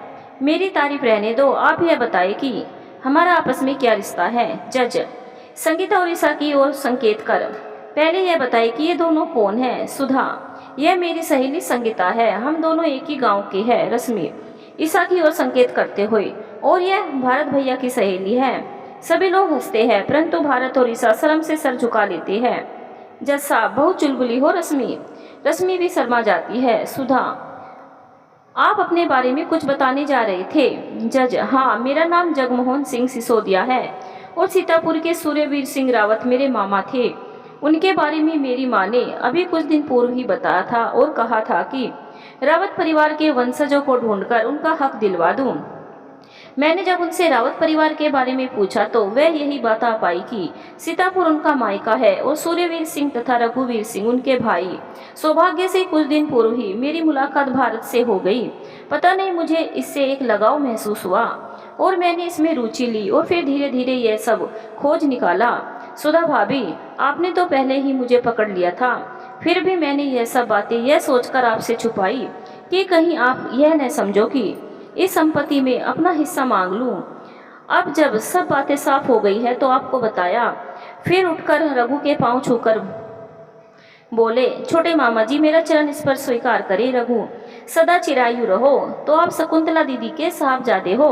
हाँ। कैसी है दीदी अब? मुझे तो उनकी सूरत भी याद नहीं। जगमोहन, दुर्भाग्य से वह अब हमारे बीच नहीं है। मेरे पिताजी भी नहीं रहे। सुधा, और हमारी देवरानी या जेठानी? जगमोहन हंसकर, भाभी जी, अभी मेरी शादी नहीं हुई है। सुधा, हाँ, तो अब एक और काम बढ़ गया है। वह क्या? अब मेरी देवरानी को ढूंढना पड़ेगा। नहीं भाभी, वह तो मैंने ढूंढ रखी है, बस उसके हाँ करने की देरी है। सुधा, बताइए कौन है? उनके घर जाकर बात कर लूंगी। जगमोहन, सारी बातें आज ही कर लोगी क्या? हाँ, जब समय आए तो बता देना बेटा। रघु, जगमोहन, अब यह बताए कि सीतापुर को कैसे हैंडल करे। भारत, अभी तो दादाजी वहां जाकर अपनी जमीन और हवेली को अपने कब्जे में लेकर वहां की व्यवस्था देखेंगे। फिर मेरी परीक्षा के बाद मैं भी चला जाऊंगा। मामा जी और भारत, आज एक वादा करिए कि आप लोग मोची वाला काम नहीं करेंगे और पूर्णतः जमीन की ओर ध्यान देंगे। दोनों वादा करते हैं। सभी खाना खाकर अपने घर आ जाते हैं। सुधा बाजार जाकर रघु चाचा के लिए 4-5 जोड़ी कपड़े और गृहस्थी का सामान ले आती है। शनिवार को सुधा और रघु चाचा एक मेटाडोर से गांव रवाना हो जाती है। भारत की परीक्षा के दिन पास ही होते हैं, अतः वह मौजपुर में ही रह जाता है। गांव आकर सुधा और रघु चाचा सरपंच उदाराम से मिलते हैं। सरपंच 2 दिन के लिए उनकी रहने की व्यवस्था पंचायत भवन में करवाती है। सरपंच कुछ लोगों को हवेली की सफाई करने को कहता है। सरपंच उन्हें उनकी जमीन बताता है। रघु कहता है, सरपंच जी, मुझे तो खेती करने का कोई अनुभव नहीं है, ऐसे में हमें यह सौदा घाटे का लग रहा है। उदाराम, हुजूर, आप किसी की बात की चिंता ना करें। आपके खेती का कोई अनुभव नहीं तो क्या हुआ, हम गांव के लोग आपको सब सिखा देंगे। तब आप देखना कि हमारे गांव में खुशहाली दिखाई देगी। सुधा, सरपंच काका, क्या उन 13 लोगों का परिवार हमें यहाँ काम करने देगा? हमारे काम में अड़ंगा तो नहीं डालेंगे? उदाराम, वे तो भड़क गए थे, परंतु मैंने उन्हें समझा बुझाकर शांत कर दिया है और सारी बातें उनकी समझ में आ गई है। रघु चाचा, यह ठीक रहा, अन्यथा वे हमसे बदला लेने के लिए हम पर प्राणघातक हमला भी कर सकते थे। उदाराम, मैंने उन्हें बताया था कि सरकार उनकी तरफ है और यदि आप कुछ करेंगे तो पुलिस कार्रवाई तुम पर ही होगी। तो सब डरकर बैठ गए। सुधा, आपको एक गुप्त बात बतानी थी। उदाराम, कहिए। कवरानी साहिबा, मैं वचन देता हूँ कि मैं यह बात अपने तक ही सीमित रखूंगा, यहाँ तक कि अपनी जोरू को भी नहीं बताऊंगा। सुधा, बात यह है कि हमने एक माफीनामा उन 13 लोगों के लिए कोर्ट में लगा दिया है और मुझे आशा है कि वे सभी लोग छूट जाएंगे। उदाराम, मालिक आप सबको लंबी उम्र दे। आप लोग सबके बारे में कितना सोचते हैं? सुधा, मेरी आत्मा की आवाज़ कहती है कि उन्हें माफ़ कर देंगे तो वे लोग भविष्य में हमारे साथ नैतिकता से ही रहेंगे। उदाराम, यह तो ठीक है, परंतु आदमी का कोई भरोसा नहीं होता, कब क्या कर बैठे। खैर, अभी इस विषय को समाप्त करें। मेरी झोपड़ी में आकर मुझे आपकी सेवा का मौका देवे। सुधा और रघु चाचा सरपंच उदाराम के घर आकर भोजन करते हैं। भोजन के बाद सुधा और रघु चाचा को आराम करने कहकर सरपंच उदाराम पटवारी से मिलने जाता है। पटवारी को पहले ही बता रखा था, इसीलिए पटवारी अपने समान और सहयोगियों के साथ अगले दिन दोपहर में आकर जमीन का सीमांकन कर जाता है। सरपंच सुधा और रघु चाचा के हस्ते मंदिर के पुजारी द्वारा भूमि पूजन कर हल चलवाता है। 2 दिन में हवेली रहने लायक हो जाती है। सुधा और रघु चाचा का सामान व्यवस्थित रख दिया जाता है। गांव की एक महिला को रघु चाचा के घर कार्य के लिए रख लिया जाता है। सब सेटल होने के बाद सुधा शहर लौट आती है। महीने में एक बार सुधा, भरत, अजय, रश्मि और ईशा और संगीता के साथ गांव जाकर काम समझने लगे। गांव में ईशा और रश्मि को घूमना फिरना अच्छा लगता था। कुछ ही दिनों में रघु चाचा खेती के काम में पारंगत हो जाते हैं और भारत को भी खेती के कामों की बारीकियों से अवगत कराते हैं। सभी गांव वाले रघु चाचा और परिवार को समय समय पर मदद करते रहते हैं और सभी मिलजुल कर रहने लगते हैं। 13 लोगों का माफीनामा स्वीकार कर लिया जाता है और वे गांव वापस आ जाते हैं। वे रघु चाचा और सुधा का आभार मानकर उनसे सहयोग करते रहते हैं। 3 साल बाद सुधा जगमोहन के लिए एक निराश्रित स्त्री को ढूंढकर उनका विवाह करवा देती है। भारत और ईशा का ग्रेजुएशन पूरा होते ही उन दोनों का विवाह हो जाता है। इस तरह एक बिछड़ा हुआ परिवार न केवल मिल जाता है अपितु उनकी लुप्त हुई संपत्ति भी मिल जाती है। रघु चाचा के संरक्षण में भारत और ईशा गांव में ही रहकर संपत्ति की देखरेख करते हैं। सुधा अजय और रश्मि के साथ शहर में ही रुक जाती है। सुधा जबरदस्ती कर संगीता को अपने साथ रहने के लिए मना लेती है।